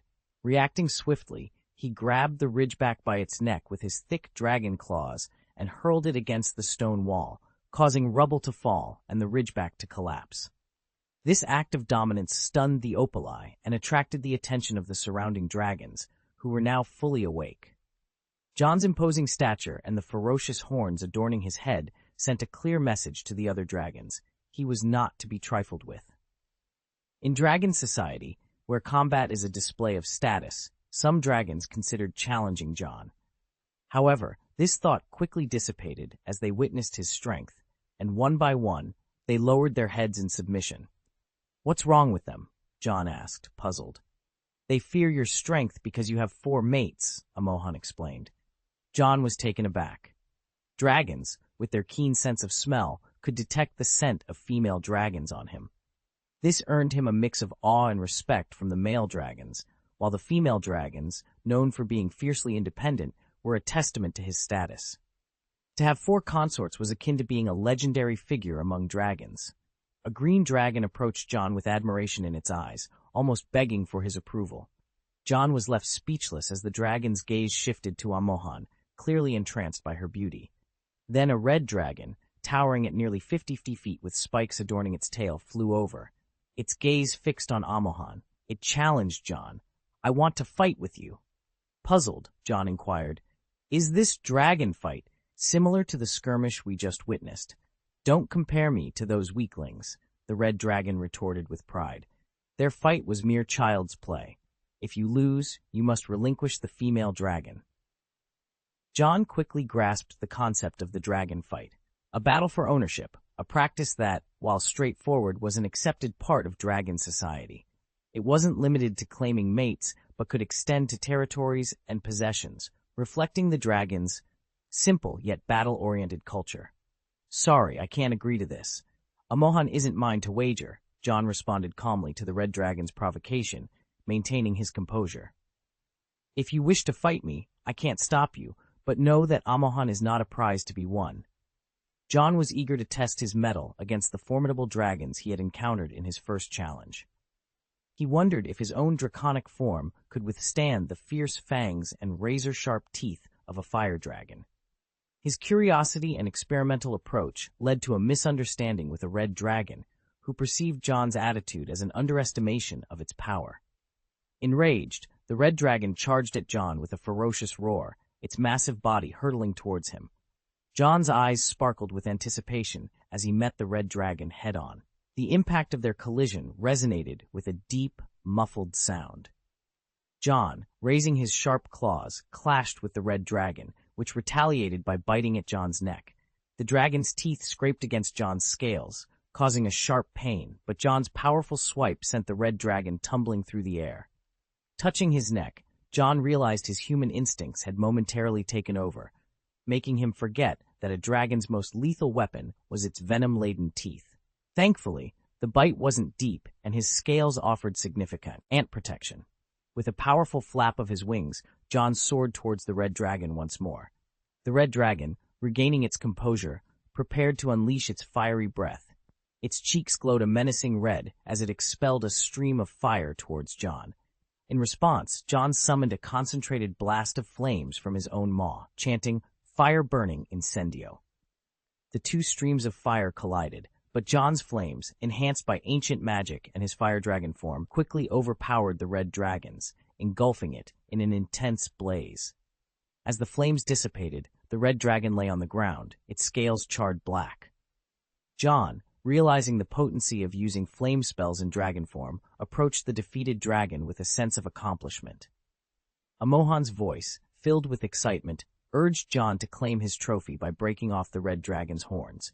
Feeling the red dragon tremble beneath his feet, John sensed its fear and humiliation. For a dragon, losing its horns was a mark of disgrace, a fact John was unaware of but could infer from the red dragon's reaction. Despite this, John's resolve hardened as he grasped the dragon's horns. The red dragon's pleas for mercy went unheeded as John, understanding the need to assert his dominance, snapped off the horns with brute force. The red dragon's wails echoed as John, holding the horns aloft, let out a victorious roar. This was the posture of a true victor, a statement of his unchallenged strength and authority in the face of formidable adversaries. Chapter 232, The Test and Slaying the Dragon. In the village of dragons, a moss-covered giant dragon slowly opened its eyes. Its body, akin to a rock, was enveloped in vegetation, blending seamlessly into the mountainous landscape. Upon closer inspection, one would notice its gray and white eyes, a clear sign of blindness. As the dragon shook off the dust, revealing its 100-foot silver body, it dwarfed even the adult dragons nearby. A distinctive feature was its bushy beard, and unlike the typical bat-like wings of its kin, its wings were adorned with white feathers. Its awakening sent ripples of oppressive energy throughout the Dragonland, stirring the other giant dragons from their slumber. A 70-foot black dragon, with golden horns and the stature of a Romanian ceratopsian, approached. This elder, tasked with guarding the dragon's homeland, had never seen the ancient dragon awaken in its 150 years of vigil.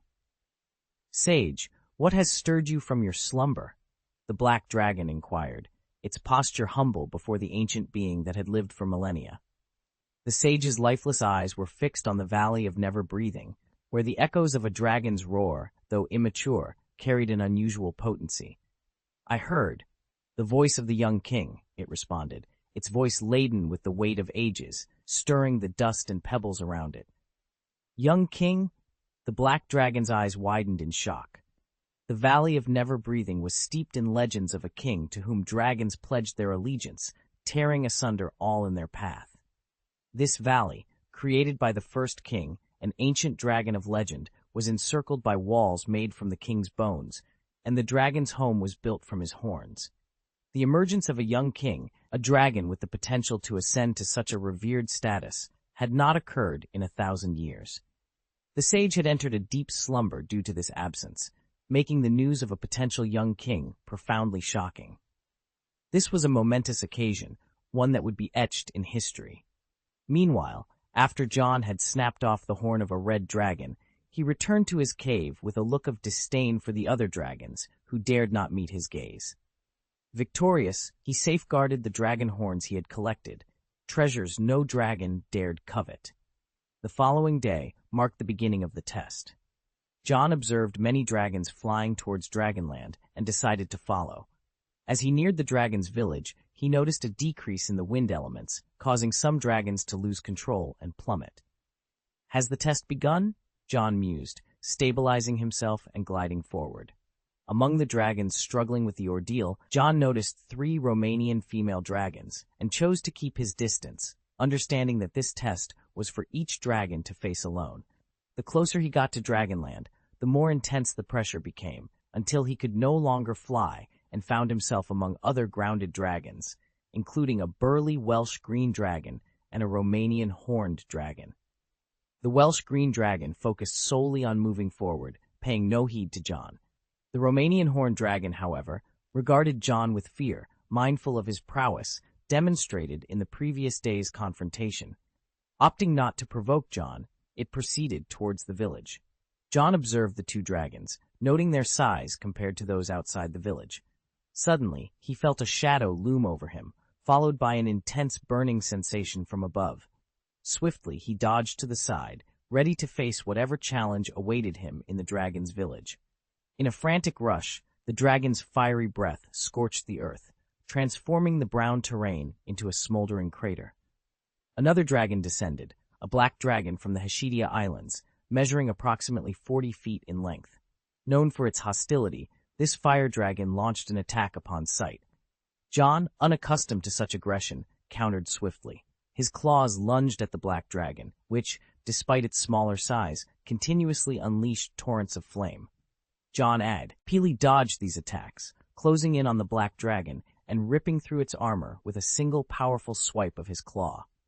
The black dragon howled in agony as its fiery breath engulfed John. However, thanks to his ability to absorb fire, John remained unscathed, feeling his strength rejuvenated instead. After breaking through the flames, John slammed the black dragon's head into the ground.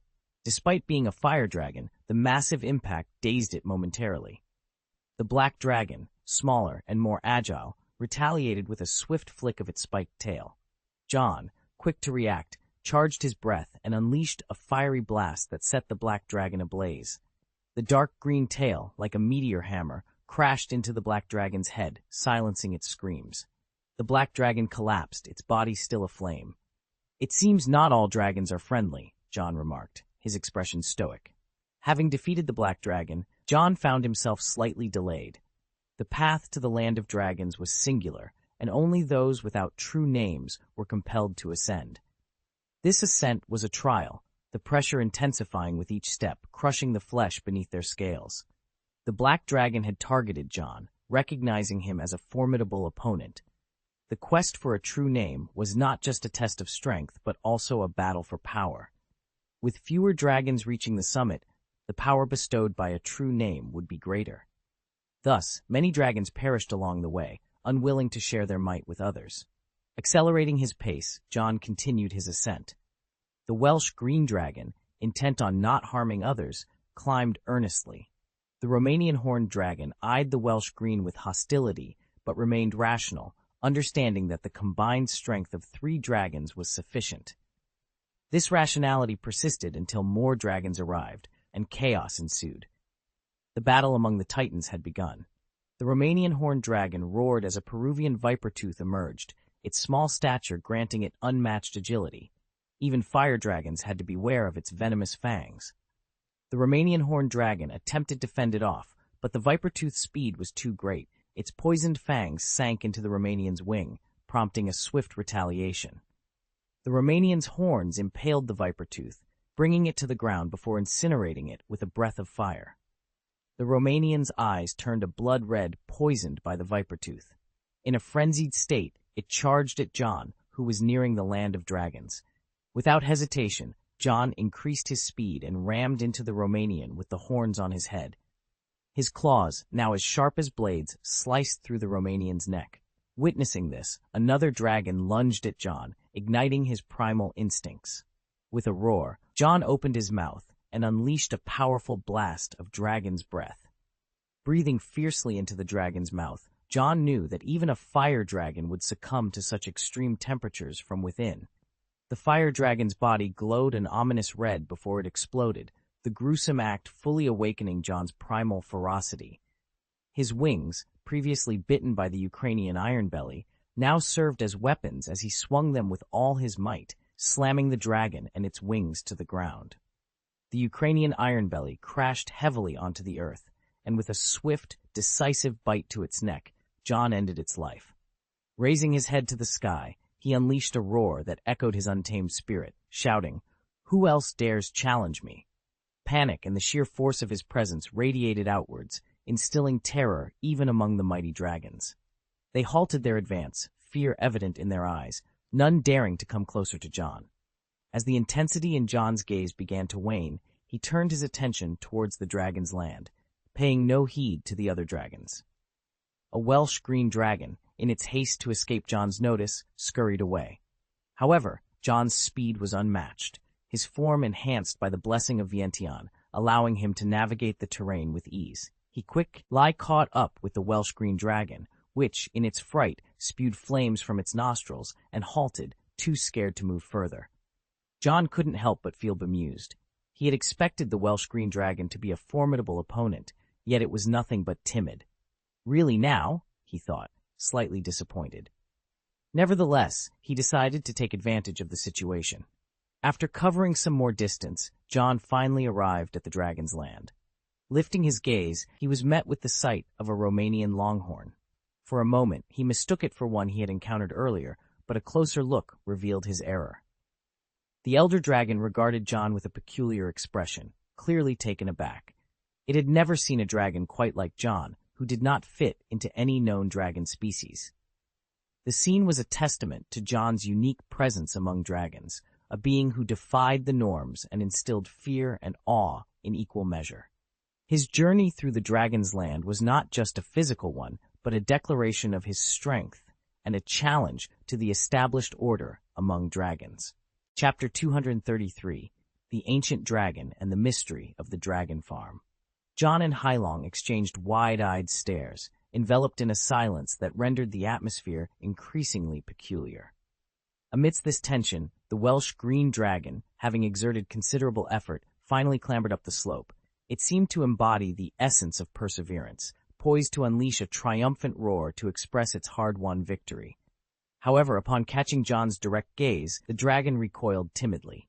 This single step backward, driven by its timidity, led to its downfall, quite literally. Losing its footing, the Welsh green dragon tumbled down the slope, its efforts undone in an instant. John and the Romanian longhorn could only exchange speechless glances, both taken aback by the Welsh green dragon's unexpected timidity. This incident, however, lightened the mood somewhat. Breaking the silence, the Romanian longhorn introduced itself. "I am the elder of the guardian dragon's homeland, known as the Spear of Thunder."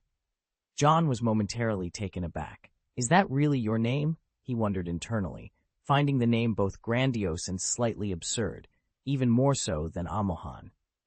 Yet, judging by the proud demeanor of the Spear of Thunder, it was clear the dragon held its name in high regard.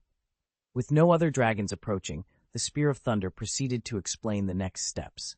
"You are to venture to the dragon's land, and as per tradition, I will guide you to the dragon field to receive your own name." John was puzzled. He had heard of this place from Amohan, a site akin to an altar within the dragon village, also serving as a dragon cemetery. However, he was under the impression that it was the elder's role to bestow names. A flicker of doubt crossed his mind. Without delving into details, the Spear of Thunder led John to the peak of the dragon's homeland, where a cave entrance to the dragon field awaited. Upon entering, John felt an immediate lightness, the oppressive aura of the dragon homeland lifting. Inside, he observed numerous silver threads floating about, all emanating from a singular ancient boulder that seemed to have been in place for millennia, seamlessly integrated with the stone platform beneath it. The boulder's surface was impeccably smooth, a feat John found hard to reconcile with dragonkind, known more for their destructive capabilities than for any finesse in craftsmanship. "Are these all souls?" John mused, eyeing the silver threads, which he deduced were formed from soul fragments. As the Spear of Thunder prepared to leave, John, still bewildered, inquired, "How do I obtain my name?" He had come with a mission, passed the test, yet his name remained elusive. The Spear of Thunder paused, then replied solemnly, "This requires your own effort." John couldn't help but feel frustrated. After all the challenges he had faced, this final task seemed like yet another hurdle. Even Dumbledore wasn't this cryptic, he thought to himself. Taking a deep breath to regain his composure, John ventured further into the dragon yard. Despite his considerable size, the space accommodated him comfortably, suggesting some form of magical enlargement akin to the traceless stretching charm. Could fire dragons possess magic beyond their elemental affinity? John pondered, intrigued by the possibility. Moving cautiously, he reached out to touch one of the silver threads. Instantly, a familiar force pulled at him, reminiscent of his first encounter with Nagini. Under this mysterious power's guidance, his dragon form dissipated, and he found himself transported to a new, desolate space, now in his human form. Surrounded by darkness, John looked around, trying to make sense of his surroundings and the task at hand. Hands trembling and a drop of cold sweat sliding down his forehead, John experienced the unsettling sensation of being forcibly returned to his original form for the first time. Gazing into the distance, he spotted what he initially mistook for a hill. With a swift motion, he drew his wand and cast a spell. Lumo, Smaxima. A radiant orb of light soared into the sky, illuminating the area like a miniature sun. Only then did he realize that what he had seen was not a hill but a dragon, surrounded by a macabre landscape of dragon bones and lifeless corpses. This situation is far from simple, John murmured to himself, taking in the grim scene. The dragons lay motionless, their bodies ranging from freshly deceased to mere skeletal remains, bleached white by time. Clutching his wand more tightly, John ventured forward. The ground beneath his feet was flat, leading to a series of steps that descended from the hill-like platform where he stood. As he moved closer, the true scale of the dragon corpses became apparent. The smallest stretched 50 feet in length, while the largest spanned an astonishing 100 feet, sizes unheard of in the wizarding world and sufficient to rewrite the records of dragonkind. A path, seemingly carved intentionally through the pile of dragon remains, beckoned latecomers to follow. With each step, John encountered dragons marked with the imprints of ancient magic, indicating the considerable age of the corpses. His journey led him to the base of what appeared to be a mountain, but as he approached, a sense of unease washed over him. "That's not a mountain," he realized with a start, feeling a twinge of pain in his jaw from the tension. Before him was a dragon of colossal proportions, as vast as a mountain itself. The ground trembled, and John steadied himself as a pair of immense, clouded eyes fixed upon him. "You're here," the dragon spoke, its voice ancient and resonant, causing the stones to dance once more. "I am Heimdall," the silver dragon introduced itself, its voice carrying the weight of millennia. "Guardian of the gate, seer of the future, and sage of the dragon realm." Unlike the graceful wing beats of smaller dragons, Heimdall's movements stirred the air, sending sand and rocks swirling around John. Yet John sensed no hostility from the dragon. As Heimdall took to the air, John realized that the path ended abruptly at a cliff, plunging into an abyss. "This is where the ancient dragons come to die," Heimdall explained. "Every 100 years, following the death of an ancient dragon, a new dragon king is chosen among their kind. It has been 1,000 years now." Heimdall recounted meeting a wizard from John's world who had taught him the art of prophecy. Through these visions, Heimdall foresaw John's arrival. "The dragons buried here aspired to kingship, but were bested by stronger contenders," Heimdall continued, gazing toward the path they had come. John was puzzled by Heimdall's request. "What do you want me to do for you?" he asked, aware that the dragon's revelations were not without purpose. Despite any superficial resemblance to a dragon, John knew he was human at heart and doubted he was the king Heimdall spoke of. Yet, he couldn't help but wonder about the role he played in the dragon's prophecy. Heimdall lowered its massive head, its breath warm on John's face. "I wish for you to undertake the final test," the dragon intoned. John was taken aback, uncertain of what Heimdall meant by the final test. His gaze drifted to the abyssal cliff, and a mischievous smile played across his lips. "This test you speak of," he began, his curiosity piqued by the challenge that lay ahead. "Do you actually expect me to jump off?" John asked, his tone teetering between jest and disbelief. He noticed a subtle change in Heimdall's expression, a lightening of sorts, which caused John's heart to drop. After a moment of silence, he inquired, "Have you ever ventured down there yourself?" Heimdall shook his head slightly, a tinge of sadness in his voice. "The dragon I cherished the most once descended, never to return. No one truly knows what lies within." John's frustration was palpable. "And yet, you would have me go down. If you think I'm a fool, at least do me the courtesy of refusing my request outright." With a scoff, he took a couple of steps back, fully intending to leave. However, just then, a notification chimed. "Ding, challenge task triggered, enter the cliff. Reward, +2 to any attribute. Blessing, unknown." Two uncertainties in one endeavor. "System, you're really pushing your luck here," John sighed, feeling the weight of the task ahead. The system's demands seemed excessive, bordering on the absurd. John's initial reluctance was overshadowed by the intrigue of the unknown rewards and the challenge laid out by the system. Despite the risks, the allure of potential gains and the mystery of the cliff's depths stirred a sense of adventure within him. With a mixture of resignation and determination, he steeled himself for what was to come, understanding that the path ahead was fraught with uncertainty, but also the possibility of untold rewards. Chapter 234, The Time Lock Pin and the Rainbow Bridge. John was determined to claim his rewards, so he stood at the edge of the cliff, peering into the abyss below. Amidst the darkness, a flicker of silver light caught his eye. Could that be soul fragments? He wondered, squinting to get a better look. Once he confirmed his suspicion, wings sprouted from his back. Heimdall watched silently as John leaped off the cliff, the wind howling in his ears as he descended rapidly. How deep does this go? He mused, feeling as though he had fallen deeper than the dragon's village. The soul fragment danced ahead, leading him like a will-o'-the-wisp. John pursued it all the way to the bottom, where the darkness was so complete he could no longer see the cliff from which he had jumped. Here, a man's voice echoed, causing the soul fragment to tremble. It has self-awareness? John mused, his gaze deepening. Suppressing the urge to use the soul-eating curse, he moved forward. The ground beneath his feet felt like crystal, cold seeping through his shoes as if he were stepping on a frozen lake. To counteract the chill, John transformed his feet into dragon claws, which made the cold bearable. As he ventured further, he encountered an ice sculpture, a massive white dragon, lifeless and encased in ice, its body adorned with icicles. A profound silence enveloped the area, prompting John to steady his mind.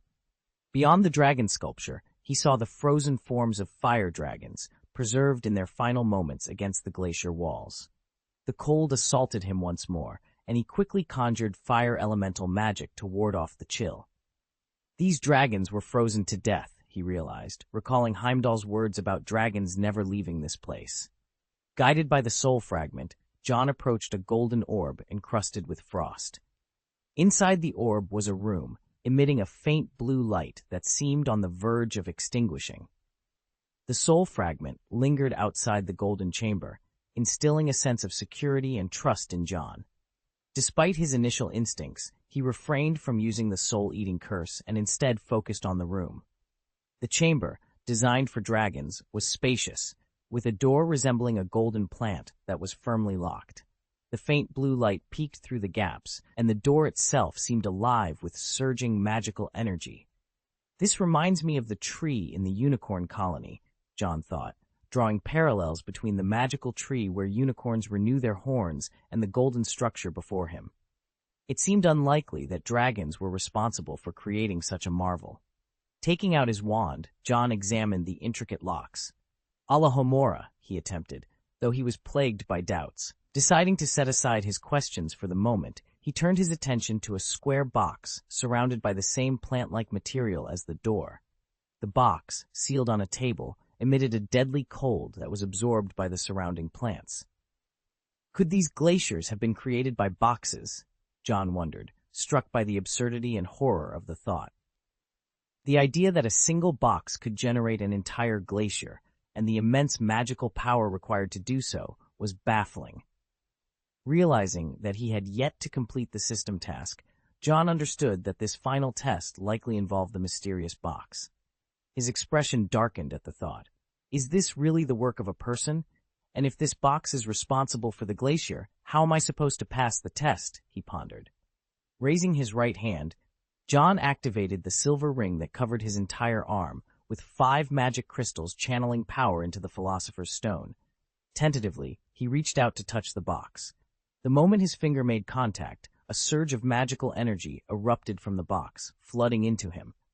John stood at the epicenter, a circle of ripple-like magic emanating from him. The ice it touched shattered instantly, as did the body of the giant dragon guarding the entrance. This isn't good. The spread of magical power continued unabated, gradually enveloping the entire glacier. The sound of the glacier fracturing echoed in his ears. Densely packed cracks snaked their way through the passageway, retracing the path he had come. The Philosopher's Stone emitted a brilliant blue light, and cracks began to form in the 5 magic crystals, signaling an overload of magical power.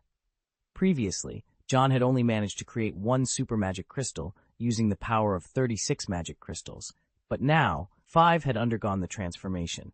The magnitude of the magical power was overwhelming. "Let me go." With all his might, John's right hand broke free, and he was blasted away by the massive wave of magic, crashing into the wall. He watched as the plants tightly wound around the box withered away. An ice-blue aurora surged towards John, crystallizing the ground in its wake. At that moment, all the amulets he wore shattered, transforming into layers of spells that formed an iron armor shield around him. However, the aurora pierced through the iron armor curse in an instant. This was the most formidable attack John had ever faced, surpassing even Voldemort's assault in the Albanian forest. Without a moment's hesitation, John drew his wand and shouted, "Expecto Patronum!" A light-formed albatross collided with the aurora, its biting cold nearly freezing John's brain. The pattern on his shoe lit up, and he sprinted to the side. Less than a second later, the aurora pierced through the albatross and struck the golden wall, which quickly began to crystallize. John exhaled a white breath, the destruction of his Patronus causing him a painful backlash. He staggered to his knees, wincing in pain. Turning back, he saw the crystallization spreading throughout the entire room. The wall was breached, and the aurora flew outside, scattering light from the crystal like a rainbow. John's eyes widened in horror as he realized, "That's it, Rainbow Bridge?" Chapter 235, Eternal Freeze and Ambrosius. A magical rainbow bridge stretched across the glacier, its immense magical power threatening to freeze everything in its path permanently.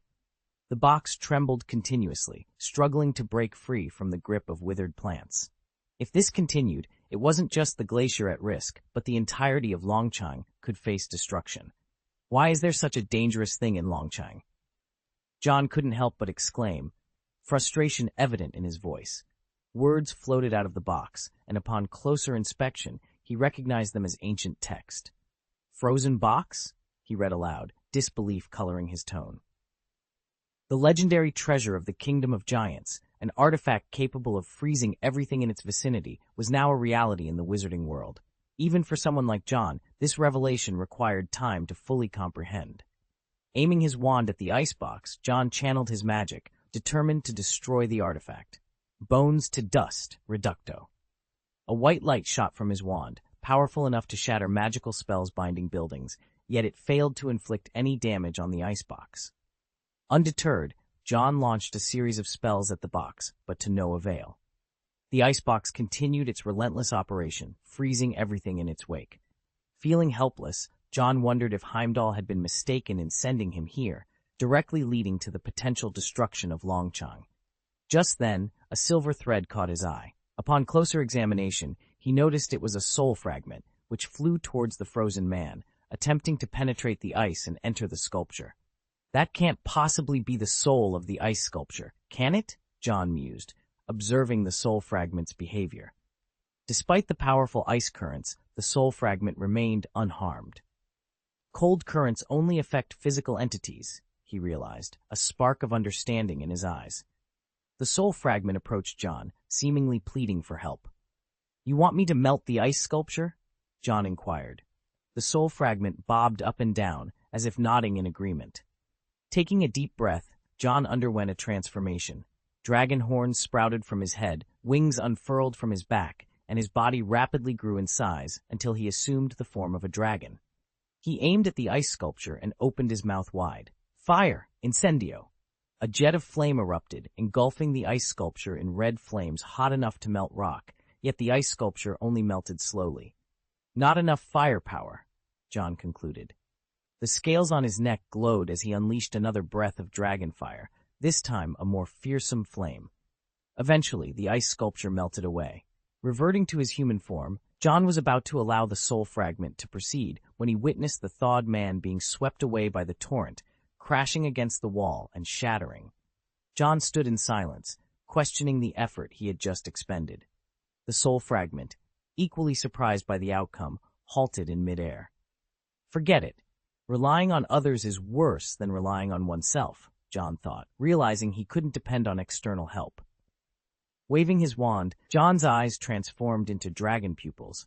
Flames erupted from the wand's tip, converging into a giant crimson dragon. "Fiendfire," he declared, summoning the formidable fire. The fiendfire momentarily halted the relentless torrent. The room was engulfed in flames as John directed the fiendfire towards the icebox. Under the fiendfire's intense heat, the ice crystals encasing the icebox began to melt. The torrent clashed with the fiendfire, both forces of magic, absolute cold and all-consuming fire, locked in a fierce battle. John released his control over the fiendfire, allowing it to swell in size. Trapped under the icebox's torrent, the fiendfire could not escape. "Soul Eater Curse," John intoned, raising his right hand. Black silk threads emerged from his gloved hand, gradually turning his silver arm black. His right eye also darkened as the threads reached towards the icebox, signaling the beginning of a new confrontation. With a solemn expression etched on his face, John watched as the soul-eating curse enveloped the icebox, wrapping it entirely in its chilling embrace. In an instant, a cold so intense it seemed to freeze his very soul enveloped him. His body began to stiffen, his eyes widening in disbelief. It shouldn't be happening. Why was his soul freezing? It was too late to retreat, and all John could do was watch as ice crystals began to encase him. Just as he was on the brink of losing consciousness, he saw fragments of a soul rushing towards him. Without a moment's hesitation, John reached out to catch the soul fragment. In the next second, his mind went numb. Frozen in place, with his hand still outstretched, the Soul Eater curse continued its relentless assault on the icebox. The fiendfire, which had been raging fiercely, began to falter under the onslaught of the curse, with ice crystals forming atop the flames. Then, a miraculous balance was struck between the two forces, temporarily halting the destructive torrent. However, this precarious equilibrium was doomed to collapse as the fiendfire weakened, threatening to transform the scene into a frozen wasteland. As the fiendfire's strength waned, the ice's advance seemed unstoppable. Then, suddenly, a crisp sound pierced the silence. The soul fragments on John's body began to move, slowly making their way to his right hand. The Soul Eater curse, now linked with the icebox, formed a conduit. John's theory was correct. The icebox hadn't frozen the soul. The soul fragments, compressing into a needlepoint, pierced towards the icebox, creating a small opening that was quickly sealed by the fragments.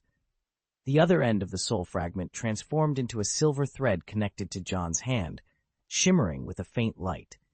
As his consciousness, which had been stagnant, began to stir, John realized he was immobile, yet his magic remained active. Straining his eyes, he saw the silver thread. He attempted to move his finger, but it failed to make contact. At that moment, his consciousness, which had been tightly coiled, surged through the silver thread, expanding suddenly. The golden room vanished, replaced by a place resembling a blurred illusion. "You're finally here," a voice said, pulling John from his trance. He looked down at his attire, now changed to white, and then up at the source of the voice, a man standing before him, his tone relaxed, yet tinged with joy. But what struck John was not the man's demeanor, but his face. It was identical to ecstasy's. "Shouldn't you explain what's happening?" John asked, his voice steady but curious. The man scratched his head, a sheepish look on his face. "I intended to resolve the dangers lurking here, but the power was greater than I anticipated. It could only be sealed temporarily," he explained, then suddenly brightened, extending his hand to John. "I forgot to introduce myself. We hail from the same lineage." "From the same lineage?" John echoed, puzzled. "Yes, we're from the same school," the man said, puffing out his chest with pride. John was taken aback. "You were a student at Hogwarts?" The man's smile widened. "And a Slytherin at that. You can call me Ambrosius, or by my name." He paused for dramatic effect. "Merlin Ambrosius." John stood frozen, his mind struggling to process the revelation. After a moment, he exclaimed, "Merlin's beard." "Ahem," Ambrosius interjected, touching his white beard. "I'm not sure why my beard always comes up in conversation." John's surprise gradually gave way to acceptance as he faced the legendary figure before him. Then, remembering his physical body outside this illusionary space, his expression turned quizzical, hesitating. "Speak," Ambrosius prompted, sensing John's hesitation. After a moment of contemplation, John ventured, "So, are you deceased, or have you lived until now?" The question hung in the air, a testament to the surreal encounter unfolding between a modern wizard and the most legendary figure in their world's history. Joe stood in awe, his mind struggling to grasp the reality before him. "Just now, your body was shattered," he stammered, his words a jumble. It wasn't entirely John's fault. After all, anyone who found themselves face to face with Merlin, the legendary archmage, would likely be just as disoriented. Ambrosius, however, exhibited remarkable patience and replied, "You could say that, though I'm not entirely sure myself." His response was peculiar, prompting him to elaborate. To be precise, I'm not the Merlin of legend. Rather, I am a Merlin from Hogwarts. John, puzzled, asked like a curious student, "What's the difference?" Ambrosius took a seat, his demeanor calm and collected. "The difference," he began, "is that the legendary Merlin could be me, but I am not necessarily the legendary Merlin." This explanation might have confused most, but John, with his alchemist's insight, sensed a deeper meaning. "Are you suggesting there's a connection between you and the legendary Merlin, akin to that of a creator and their creation?" "Exactly," Ambrosius replied, his eyes lighting up with approval. "You're familiar with Horcruxes, right? My existence is somewhat similar. I share a connection with that Merlin, yet we are distinct entities." John, now deeply intrigued, recalled the wizard Heimdall had mentioned. "So, the wizard who taught Heimdall the prophecy, was it you or the other Merlin?" Ambrosius shrugged, his expression thoughtful. "I believe it was him, though it could have been another Merlin. After all, my arrival here was marred by a failed sealing attempt." This revelation left John even more bewildered. The Merlin from Hogwarts and the legendary artifact from the Kingdom of Giants were somehow intertwined. Are we truly still within the wizarding world of Harry Potter? He wondered, his mind racing with questions. The encounter with Ambrosius, a Merlin distinct yet connected to the legendary figure, opened a realm of possibilities and mysteries that John had never imagined. As he stood there, processing the information, he couldn't help but feel that his understanding of the magical world had just expanded exponentially. Chapter 236, Taboo Hedging and Exile. It wasn't surprising that Ambrosius was knowledgeable about Horcruxes. The vile concept of Horcruxes predated even the founding of Hogwarts. As a former student of Hogwarts, Ambrosius's journey to the Dragonfield was not without purpose. Everything seemed to have been anticipated by Merlin, the legendary archmage, who had imparted a prophecy to Heimdall. This prophecy was believed to pertain to Ambrosius, but a misinterpretation led them to associate it with John instead. "Do these ancient wizards enjoy leaving puzzles behind?" John mused, looking at the youthful Ambrosius with a mix of disbelief and curiosity. Ambrosius had been preserved in a state of suspended animation in Dragonfield for nearly a millennium, living a life shrouded in secrecy. "As you see, I am essentially dead. To be more precise, my soul is on the verge of dissipation." Ambrosius explained with a calmness that belied the gravity of his situation, as if discussing something as mundane as the next day's meal. His acceptance of death was evident in his serene demeanor. "My recklessness has left me with nothing but a fragment of my soul, insufficient to reseal the icebox." Rising to his feet, Ambrosius dusted himself off and gestured for John to follow. As they walked, he shared, "I attempted to use time itself to contain the icebox, but as you've witnessed, not even time can withstand eternal frost. Due to my actions, any dragon that enters this place becomes frozen, unable to manipulate time or halt the icebox's effects." Before them, a blue box materialized, its chilling aura palpable even from a distance, causing John to shiver. "However, I've discovered a definitive solution," Ambrosius declared, his eyes gleaming with a cunning light. Pointing towards the icebox, he continued, "Neither I nor Merlin can manage this task. Only you are capable." "Me?" John asked, pointing to himself in disbelief. Ambrosius's voice took on an ethereal, otherworldly quality. "Only a taboo can counteract another taboo." A realization dawned on John as he contemplated his hands, understanding the implication. Ambrosius's smile widened. "It appears you've grasped that the only way to deal with this anomaly is to exile it from this world." Considering the concept of exiling the artifact, John realized that it involved another taboo. However, he quickly dismissed the idea. "I'm afraid that's impossible. Time, soul, and immense magical power are required, and I possess none of these." John lacked the three essential elements needed for the task. His previous venture through the Gate of Things had relied on a massive explosion fueled by a time turner, the soul of a Dementor, and a powerful magic crystal. Now, he barely had access to the magic crystal, with only half of the time sand left and insufficient soul power. Ambrosius, undeterred by John's skepticism, expressed admiration for John's perspective. "You're cautious and question the established norms, much like myself," he said, clapping in approval. "Indeed, with your current capabilities it seems impossible, but Ambrosius gestured towards the exterior, the illusion mirroring the golden room. But what about souls? He suggested with a knowing smile. John followed Ambrosius's gaze and immediately understood. The souls of the numerous dragons buried in Dragonfield represented a vast reservoir of power.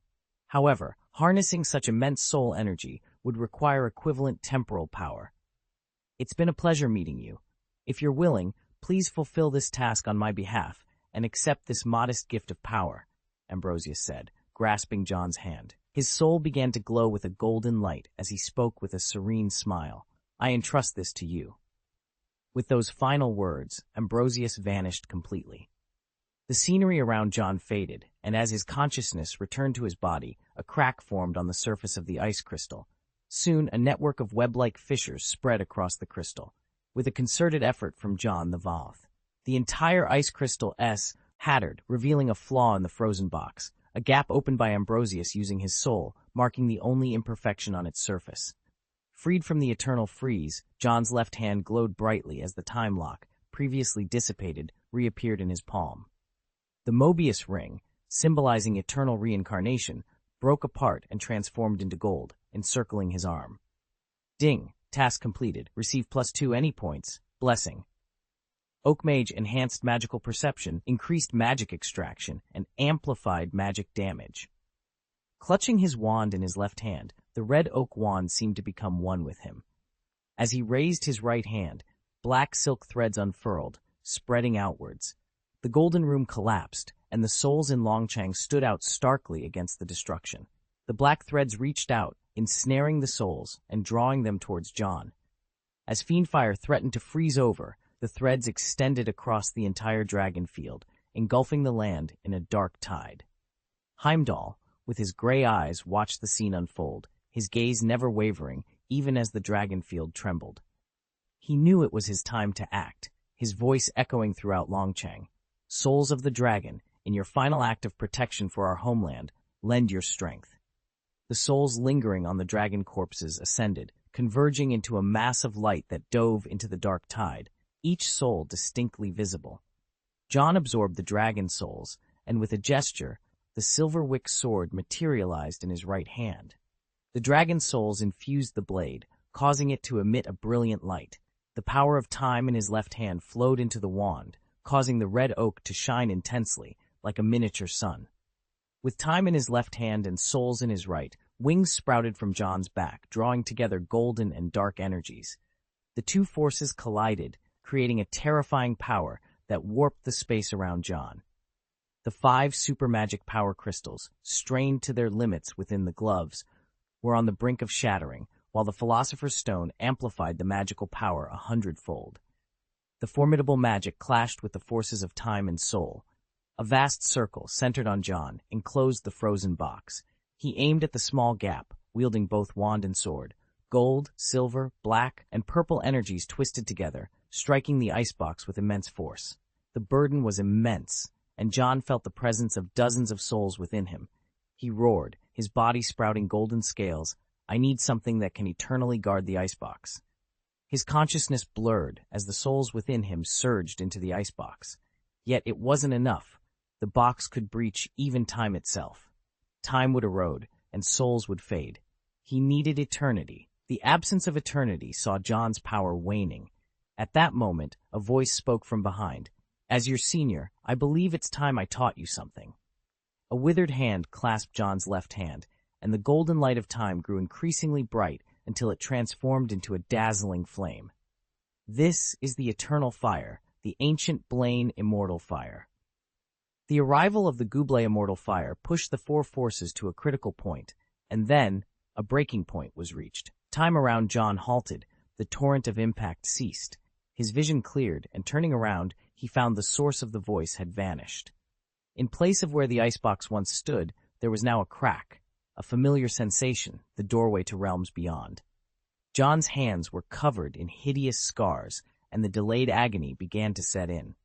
The super magic crystal in the limited glove had exploded, and he was enveloped in purple magic power, slowly being absorbed into his body. Stepping into the crack, a place he knew all too well, the mirror that once was had disappeared, replaced by endless burning flames. Gublai immortal fire, known as the eternal flame, was Ligumar.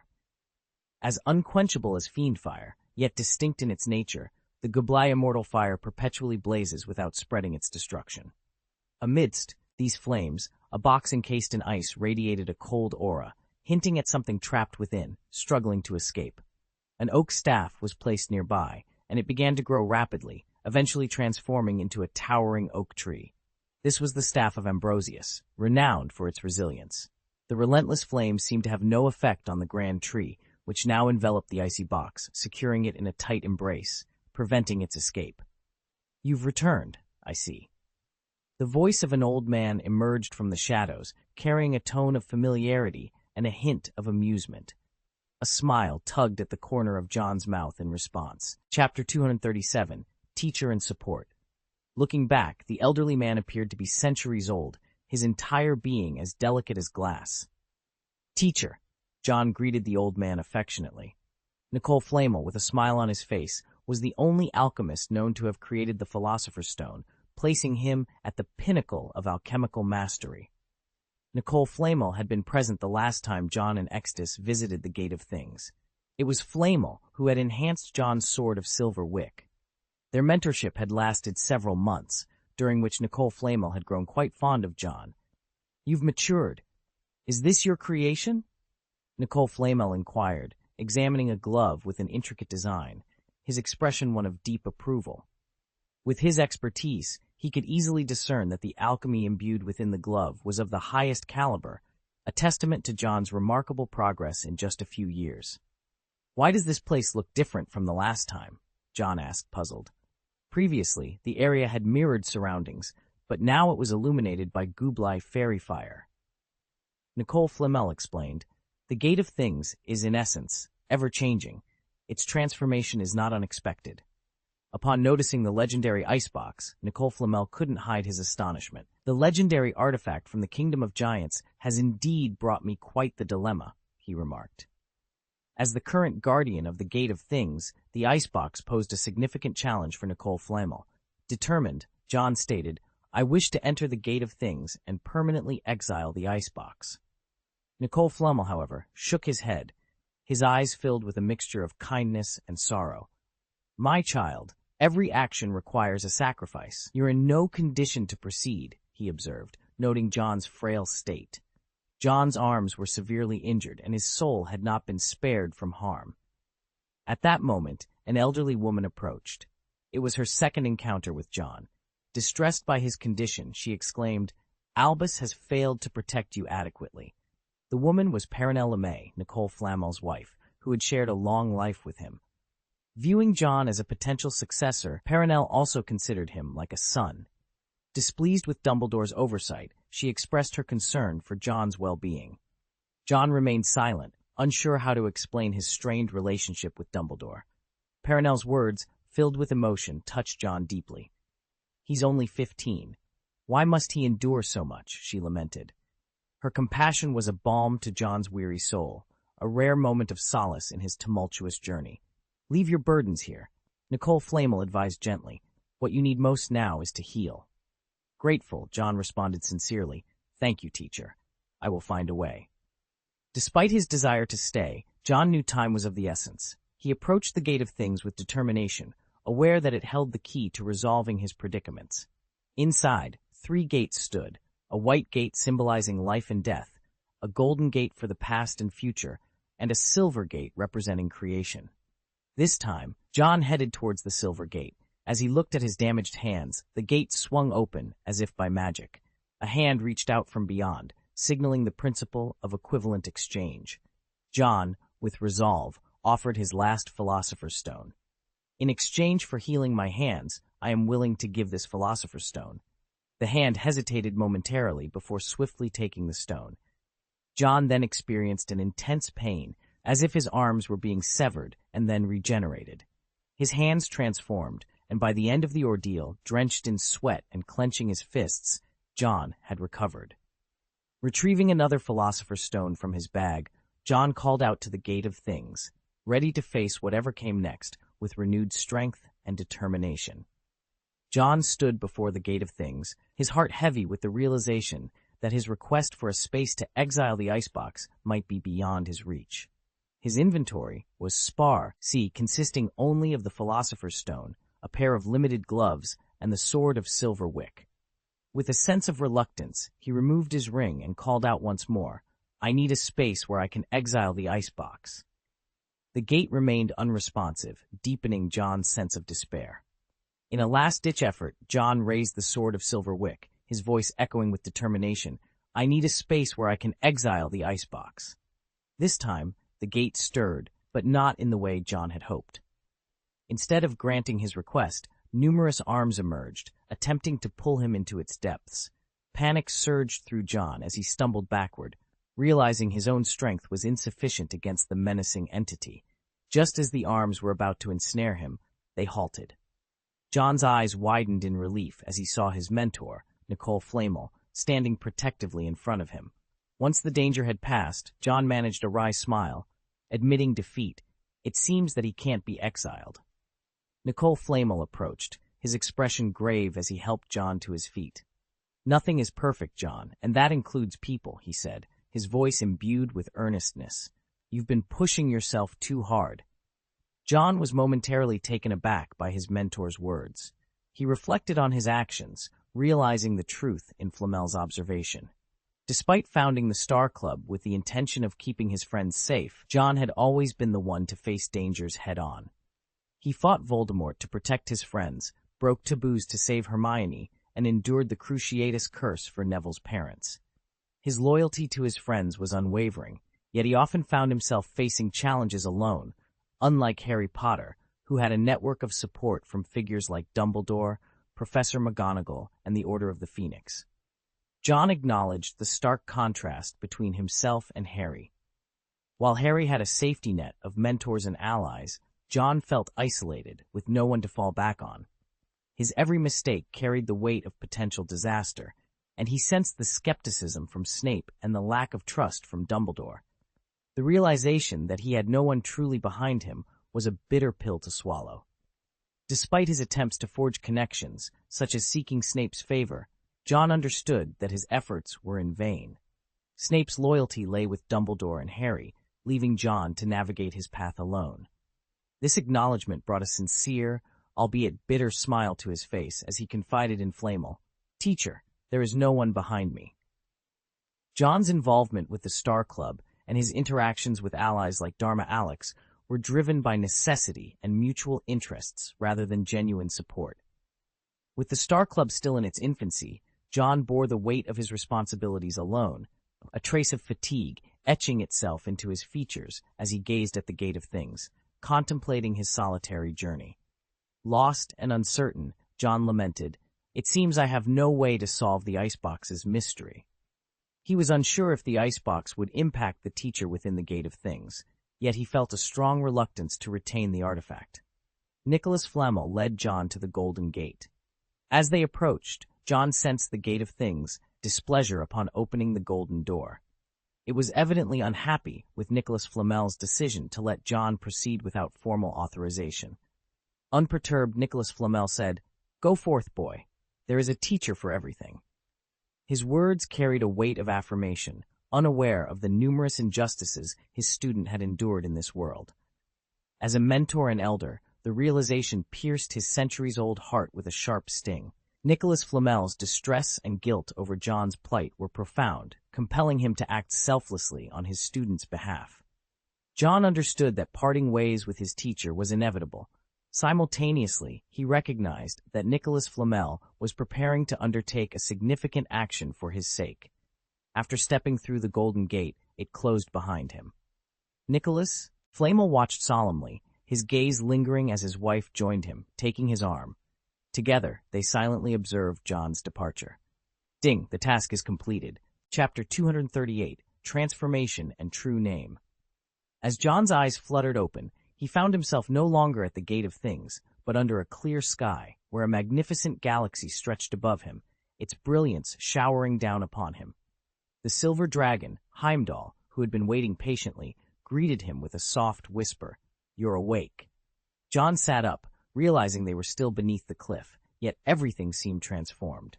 The cliff now bore a striking resemblance to a galaxy, with the crystal channel above mirroring the celestial beauty. Suppressing his excitement, Heimdall lowered his head in a gesture of deep respect and announced, "You have completed the test, solving the millennium-old trial of the Dragon's Land. Your true name has been revealed to the world, and it is my honor to bestow upon you the title of the Supreme Dragon." As Heimdall's wings unfurled, reflecting the galaxy's light, the silver dragon appeared ethereal under the starlit sky. Shadow of world destruction, your presence commands infinite power. Your shadow sweeps across the land, extinguishing all life in its path. Your breath conjures storms, and your gaze obliterates light. You are the dragon of world destruction, born from the ashes of ruin. John pondered the title, realizing its similarity to the system's blessing. It made sense now. This blessing was his true name. Following Heimdall's proclamation, a surge of magical power erupted from within John, a testament to the strength his true name bestowed upon him. His body underwent a transformation, scales sprouting across his skin. However, this time, the scales took on a golden hue, signifying a profound change. As John's animagus form expanded, growing from 55 to 60 feet, he still appeared smaller compared to Heimdall. Yet his aura exuded an undeniable dominance, a testament to his royal lineage. Heimdall, despite his blindness, sensed the resurgence of a long-lost power, the blood of the Dragon King. It was a presence so commanding that even Heimdall, the dragon sage, could not contest it. Inspecting his transformed body, John noticed not just a change in color but also in form. Where his previous appearance was fierce and menacing, he now embodied a figure of sacred majesty. In this form, his magical defenses were unparalleled, rendering him nearly invulnerable to attacks that would have previously harmed him. Discovering his ability to revert to his original form, John watched as his scales shifted back to dark green, absorbing all light and casting a shadow where life swiftly faded. This ability alone made him a formidable force, even without resorting to magic. This form truly suits the shadow of the world, John mused, turning to Heimdall, who remained prostrate. Curious, John inquired about the nature of the trial that had nearly cost him his life, a trial that even the mighty Ambrosius could not influence, leaving John to face it alone after 1,000 years. Heimdall shook his head, admitting his ignorance. "It's a trial every king must endure. It's the reason why Gulong established the dragon's homeland here." Even as a sage, Heimdall knew little about the icebox, having only witnessed its challenge for the first time with John, who had achieved what no king before him could. This feat convinced Heimdall of John's rightful place in the prophecy, further solidified by the ongoing blessings of John's true name. Above the starry night sky, the ethereal remnants of a giant dragon's soul hovered, their roars echoing through the dome of the heavens, a tribute to an unseen king. John felt the dark power within him surge, a mark forming on his forehead, visible only to him. This mark, pulsating with a mysterious bloodline ability, seemed to burn into his very being. Transforming back into his human form, John conjured a mirror with a flick of magic. Stripping off his clothes, he saw a magical mark etched over his heart in the mirror's reflection. It was eerily familiar, reminiscent of a pattern found on the enigmatic Gate of Things, a large tree encased within square, as if an oak had been trapped in a block of ice. John remained silent, pondering. This mark must have been the work of his mentor, though the nature of the deal struck with the Gate of Things to bestow such a mark upon him was a mystery. In a fit of contemplation, he shattered the mirror, summoning the system panel. His magical power had significantly increased, a gift from his true name. Moreover, having been blessed by the Oak Mage, John's body now continuously absorbed magic, accelerating his growth exponentially. This journey had indeed been fruitful, yet the cost was not light. Without his mentor's intervention, John feared he might have been claimed by the Gate of Things, a fate he wished to avoid at all costs, given its perilous nature. But the blessings of his true name extended further. The stars above seemed to have a newfound affinity for John, their light restoring his weary body when he reached out to them. Absorbing starlight? This was John's first encounter with the magical essence of the stars, a serendipitous boon that seemed to resonate with his founding of the Stars Club. Now, it appeared, the stars themselves offered their blessing. Heimdall, the sage guardian of the Dragonfield, escorted John away with great reverence, addressing him as the young king. To Heimdall, John's age was irrelevant. His power to slay an adult dragon was undeniable, making his human origins a mere footnote. Their farewell was brief, at the same platform where John had arrived. Outside the Dragonfield, in the homeland of dragons, the Spear of Thunder awaited at the cave's entrance. Upon seeing John emerge, it couldn't help but feel he had grown taller. "You've returned? What is your true name?" it inquired, its voice betraying a hint of awe. John's response, "The Shadow of Destruction," unsettled the Spear of Thunder. The name seemed to carry a weight even greater than its own, causing a ripple of unease. John observed the dragon's reaction, concluding that dragons likely favored a more straightforward approach to life, their emotions and thoughts as transparent as glass. With his true name now known, John no longer needed to tread carefully. He spread his wings, blending into the night, leaving even the Elder Spear of Thunder unable to discern his form, a fact that filled it with dread. Descending from the dragon's nest, John returned to Never Rest Valley. Though only a day had passed, it felt like an eternity to him. His journey had been fraught with challenges, from Merlin of Hogwarts to the artifacts of the Kingdom of Giants, and the dealings with the Gate of Things to becoming the young king of the Land of Dragons. Exhausted, John was relieved to have returned unscathed. The 3 female dragons also made their return, though they had not acquired their true names. Amohan, in particular, was insistent on learning John's true name. Eventually, John relented, revealing it. Amohan's reaction was explosive, deeming the Shadow of Destruction far superior to any name among the giant dragons, a testament to John's newfound status and power. John's name had become a symbol of strength and recognition among the dragons of Never Resting Valley. The female dragons, along with their counterparts, held a deep respect for him. His ferocity had not only intimidated the colossal dragon that loomed behind him, but also earned him the unique distinction of being the only giant dragon to receive his true name that year. After spending 3 days in the valley, John prepared to depart. It was during this time that he noticed the peculiar mark that had emerged on his forehead. This mark was more than just a simple design. It was a symbol, laden with significance. The mark was an ancient runic script known as Wotan, representing an existence as ancient and profound as the script itself. The appearance of the Wotan rune on John's forehead was no mere coincidence. It signified a deep connection to the ancient powers and mysteries that the dragons of Never Resting Valley revered. This mark was a testament to John's strength and his place among the legendary beings of the valley. As John reflected on the meaning behind the mark, he felt a sense of responsibility and destiny weighing upon him. The Wotan rune was not just a recognition of his past feats. It was a call to a greater purpose, a reminder of the ancient lineage and power that now flowed through his veins. With a newfound sense of purpose, John bid farewell to the dragons of Never Resting Valley. The respect and recognition he had earned among them bolstered his confidence as he set out on his journey. The mark of Wotan on his forehead was a constant reminder of his connection to the ancient and the powerful, guiding him as he ventured into the unknown. Chapter 239, Seeds and Boxes. John, known by the true name of the dragon, the Shadow of Annihilation, and also as Wotan, left the Never Resting Valley. Instead of returning to school immediately, he ventured to Nocturne Alley. Departing had become easier than ever. With his current magical power, he could use apparition to cross borders directly into Nocturne Alley. Upon his arrival at the Silver Hand Johnny store, Tang Mi was momentarily surprised, but quickly composed himself. "My lord," Tang Mi greeted, stepping aside respectfully. John snapped his fingers, summoning a silver notebook from the office. "Has anything happened during my absence?" he inquired, flipping open the cover.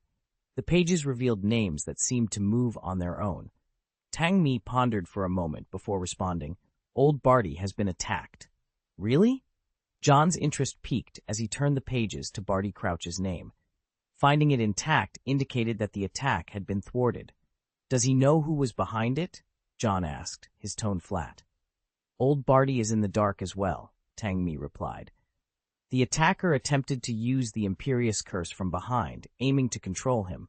Fortunately, old Barty had an amulet that protected him from the curse. The Imperious Curse was notoriously difficult to defend against, but old Barty's caution had paid off. Ever since his house was broken into, Barty Sr. had taken to carrying the amulet.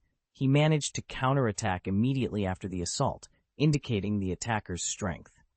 As the former head of the Department of Magical Law Enforcement, Barty Sr. was no easy target. The quick exchange allowed him to repel the assailant successfully. He suspects it might have been a notorious dark wizard. Given the number of enemies old Barty made in his prime, it's hard to pinpoint who might hold such a grudge, Tang Mi explained. Old Barty's path to power had earned him many adversaries, from political rivals to dark wizards. Had it not been for the scandal involving Barty Jr., he might have become the Minister of Magic. Now, with his sights set on the ministerial position again, envy and opposition were inevitable. John nodded thoughtfully, his gaze lingering on old Barty's name. Assign a few werewolves from the security team to shadow old Barty. They needn't be too conspicuous. The Aurors are competent enough. Tang Mi acknowledged the order, and John closed the book, shifting the topic. Where's little Barty? In the secret garden. He seems different. Tang Mi hesitated before adding, he attempted to escape. Should we bring him back to Silver Hand Manor? Following an attack by Death Eaters, Barty Jr. had been relocated to Nocturne Alley for safety. However, given his capabilities as a wizard, the risk of him escaping the garden remained. Understanding the gravity of the situation, John made his way to the secret garden, hidden behind a doorless house in Nocturne Alley. He passed through the wall, as if it were the entrance to Platform 9 3/4, emerging into a space where the vibrant flowers made it seem more like a sanctuary than a prison. Little Barty was there, lost in thought on a bench. John's arrival prompted him to look up, his eyes filled with a mix of hatred and complexity. What do you want? Little Barty asked coldly. Did he send you? The he in question was clearly old Barty. Despite his stern demeanor, old Barty's parental affection for his son lingered. Their visits during Barty Jr.'s detention were strained, marked by a failure to communicate effectively. Old Barty's disappointment in his son's choices, particularly his association with Death Eaters, was palpable. Meanwhile, little Barty harbored deep resentment towards his father's expectations and perceived failures. Neglected from childhood and harboring resentment towards his father's distrust, Barty Crouch Jr. spent over a decade imprisoned, during which he gradually replaced the image of his father with that of Voldemort. To him, Voldemort was a figure who, like Barty himself, rejected his own father. Over years of solitude and subtle indoctrination, Barty came to view Voldemort not just as a leader, but as a father figure. When John entered the room, Barty's immediate thought was of his severed left hand, a symbol of his connection to Voldemort. Despite the evident hatred in Barty's eyes, John casually picked a delicate rose, twirling it between his fingers. I just came to see you, and by the way, to confirm something, he said, his voice calm and measured. As John approached, Barty lunged at him with the ferocity of a cornered animal, only to be stopped in his tracks. Thorny vines ensnared Barty's body, the rose's thorns slicing into his skin, drawing blood that stained the petals a deeper red. John observed Barty's desperation with a mix of interest and amusement, chuckling softly. It seems you're aware of something. You're right, the one you've pledged your loyalty to has returned. Barty ceased his struggles, his eyes lighting up with surprise and fervor. His scream, he's back, echoed through the room, a raw expression of his fanatical devotion. John, growing impatient with the noise, silenced Barty by forcing the spiked stem of the rose into his mouth, the thorns cutting into his lips. Be quiet, John commanded, his tone laced with derision. Do you really think he will come to save you? Before Barty could respond, John continued. Sadly, no. A group of Death Eaters attempted a rescue, but they failed. The revelation sparked anger in Barty, but John merely laughed. I was wondering how to find him. Perhaps you'll provide a good lead. Barty's voice was hoarse from the thorn's cuts as he defiantly claimed, You're no match for him. John, unfazed, straightened Barty's collar and whispered tauntingly, Then why are you trembling? Are you afraid that Voldemort will be troubled because of you? Or are you afraid that he will be defeated? Despite his injuries, Barty shouted in denial, but John's casual mention of having defeated Voldemort twice visibly shook him. John's dismissive attitude towards Voldemort instilled a deep fear in Barty, challenging the invincible image of Voldemort he held in his mind. As Barty grappled with this terrifying possibility, his body trembled, and he bowed his head, not even noticing the thorns vanishing from his body. He clutched his head, trying to banish the thought, but the more he tried, the more plausible it seemed. John's goal was to shatter the idol of Voldemort in Barty's mind. By planting seeds of doubt, John aimed to make Barty question his allegiance, driving him to madness, or forcing him into a position where he would unwittingly lure more Death Eaters into a trap. This was John's strategy, executed with precision as he implanted these doubts into Barty's consciousness. With a final, penetrating look at Barty, John turned and left the secret garden, leaving Barty alone with his turmoil. In the castle corridor, Heinrich used an unlocking charm on the Defense Against the Dark Arts office door. As he entered, he was greeted by the sight of a demon mirror and the faint smell of wine, signaling the beginning of another chapter in this intricate game of loyalty and betrayal. The mellow aroma of grapes wafted into Heinrich's nostrils, a scent that spoke of top-tier wine. Guided by this fragrance, he discovered a delicate and beautiful wine bottle. It was less than half full, but what caught his attention was the unique logo of the Silver Hand Cellars etched on its surface. His gaze darkened. He was certain of something now. As he turned to leave, his steps halted abruptly. His eyes landed on a large box in the corner of the room, and an instinctive feeling told him something was amiss. Approaching the box with caution, Heinrich drew his wand and pointed it at the locks. "Alohomora," he whispered, and the multiple locks on the box clicked open one after another until the last one yielded. Heinrich leaned in, eager to get a better look. Suddenly, a sharp crack sounded through the room. "Who's there?" he demanded, his voice echoing in the sudden silence that followed. Chapter 240, Counterattack and Public Opinion. The door to the Defense Against the Dark Arts office burst open as Moody, with his distinctive wooden leg, made his entrance. His gaze immediately fell on Heinrich, who was standing in front of a box, the lock of which was conspicuously undone. Moody's face darkened with anger as he strode over, seized Heinrich by the collar, and slammed him against the table, causing various items to scatter. "Edgar, you dare to enter my office uninvited. What in Merlin's name are you plotting?" he bellowed, his voice spraying saliva in his fury. Heinrich responded with a calmness that belied the situation. "I apologize, Professor. I was here to inquire about the Defense Against the Dark Arts assignment and entered without permission," he explained, attempting to downplay the intrusion. Moody's magical eye darted suspiciously between the box and Heinrich, scanning for any sign of theft. Finding none, he reluctantly released Heinrich. Straightening his robes, Heinrich maintained a composed demeanor despite the altercation. "You had no right to enter my office without permission. 50 points will be deducted," Moody declared gruffly. Heinrich, undeterred and not a Slytherin to be concerned about house points at Hogwarts, remained in place. His gaze lingered on the box behind Moody, curiosity piqued. "Professor, may I ask what is contained within that box?" he inquired, attempting to peer into its contents. Moody, now seething with irritation, snapped, "Another 50 points." He had momentarily forgotten Heinrich wasn't a Hogwarts student, his anger clouding his judgment. Heinrich observed Moody's reaction quietly, and sensing further inquiry would only exacerbate the situation, decided to leave. Once Heinrich had departed, Moody hastily secured the door and returned to the box, whispering to himself, "He won't discover the truth." As the Easter holidays approached, John convened a meeting with a group of former Death Eaters in Nocturne Alley. These individuals, unlike those still loyal to Voldemort, lived in fear of the Dark Lord. Their ranks included those who, like Karkaroff, had betrayed their comrades or feigned being under the imperious curse to escape punishment. Marked by the Dark Mark, they were pariahs within the wizarding community, despised by Voldemort above all. "Dear Sir Johnny Silverhand, may I inquire as to the reason for this summons?" asked a visibly terrified woman, more dragged here against her will than summoned. She was Daisy Jafar, proprietor of a clothing store in Nocturne Alley, who had once betrayed fellow Death Eaters to reduce her own sentence, resulting in a brief stint in Azkaban.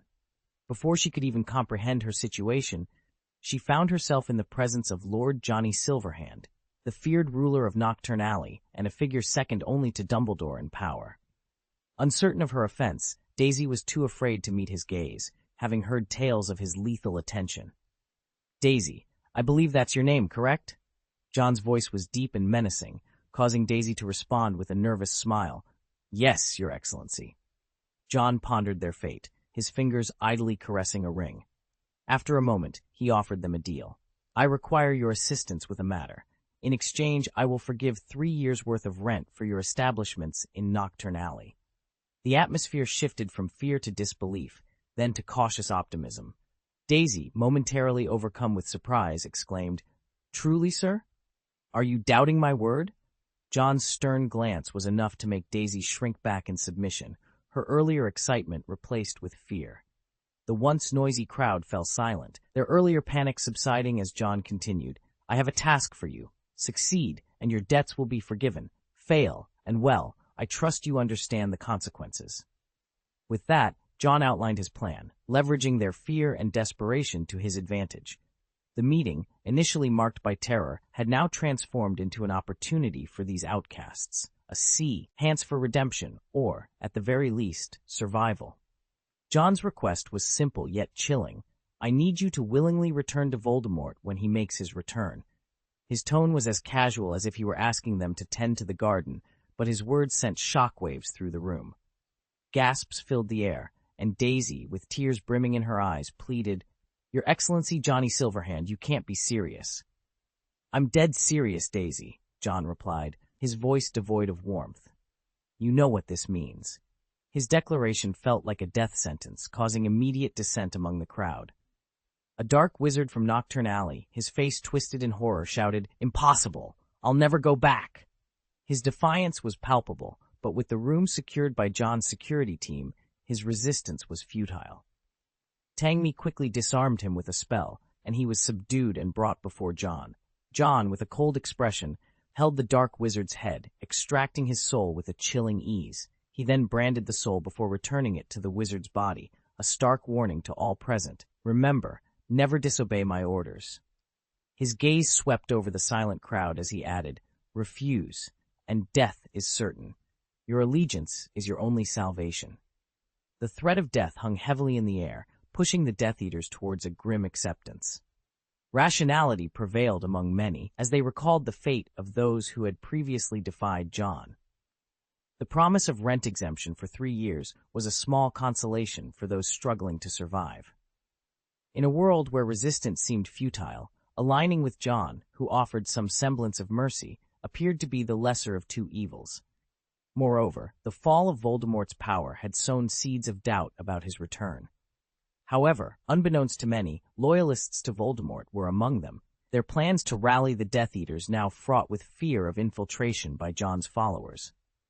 The thought of summoning their allies only to find them turned against them was a terrifying prospect. They resolved to investigate further upon their return. John, aware of their unease, deliberately left flaws in the branding of several individuals, a trap for Voldemort should he scrutinize them closely. "Voldemort, I hope you appreciate my gift," John sneered, aiming to sow discord among the Death Eaters and ensure the safety of those like Lucius who were caught in the crossfire. Upon returning to school, John found the atmosphere charged with the tension of upcoming studies. The students, eager to cling to the remnants of their holiday, shared stories of their adventures, a brief respite before the rigors of academia resumed. John's first order of business was to inspect the Star Club, which had remained untouched since he last closed it. Retrieving the magic crystal formed from excess magic power, John prepared to delve back into the world of magic and intrigue, his actions shaping the fate of both the wizarding and Muggle worlds.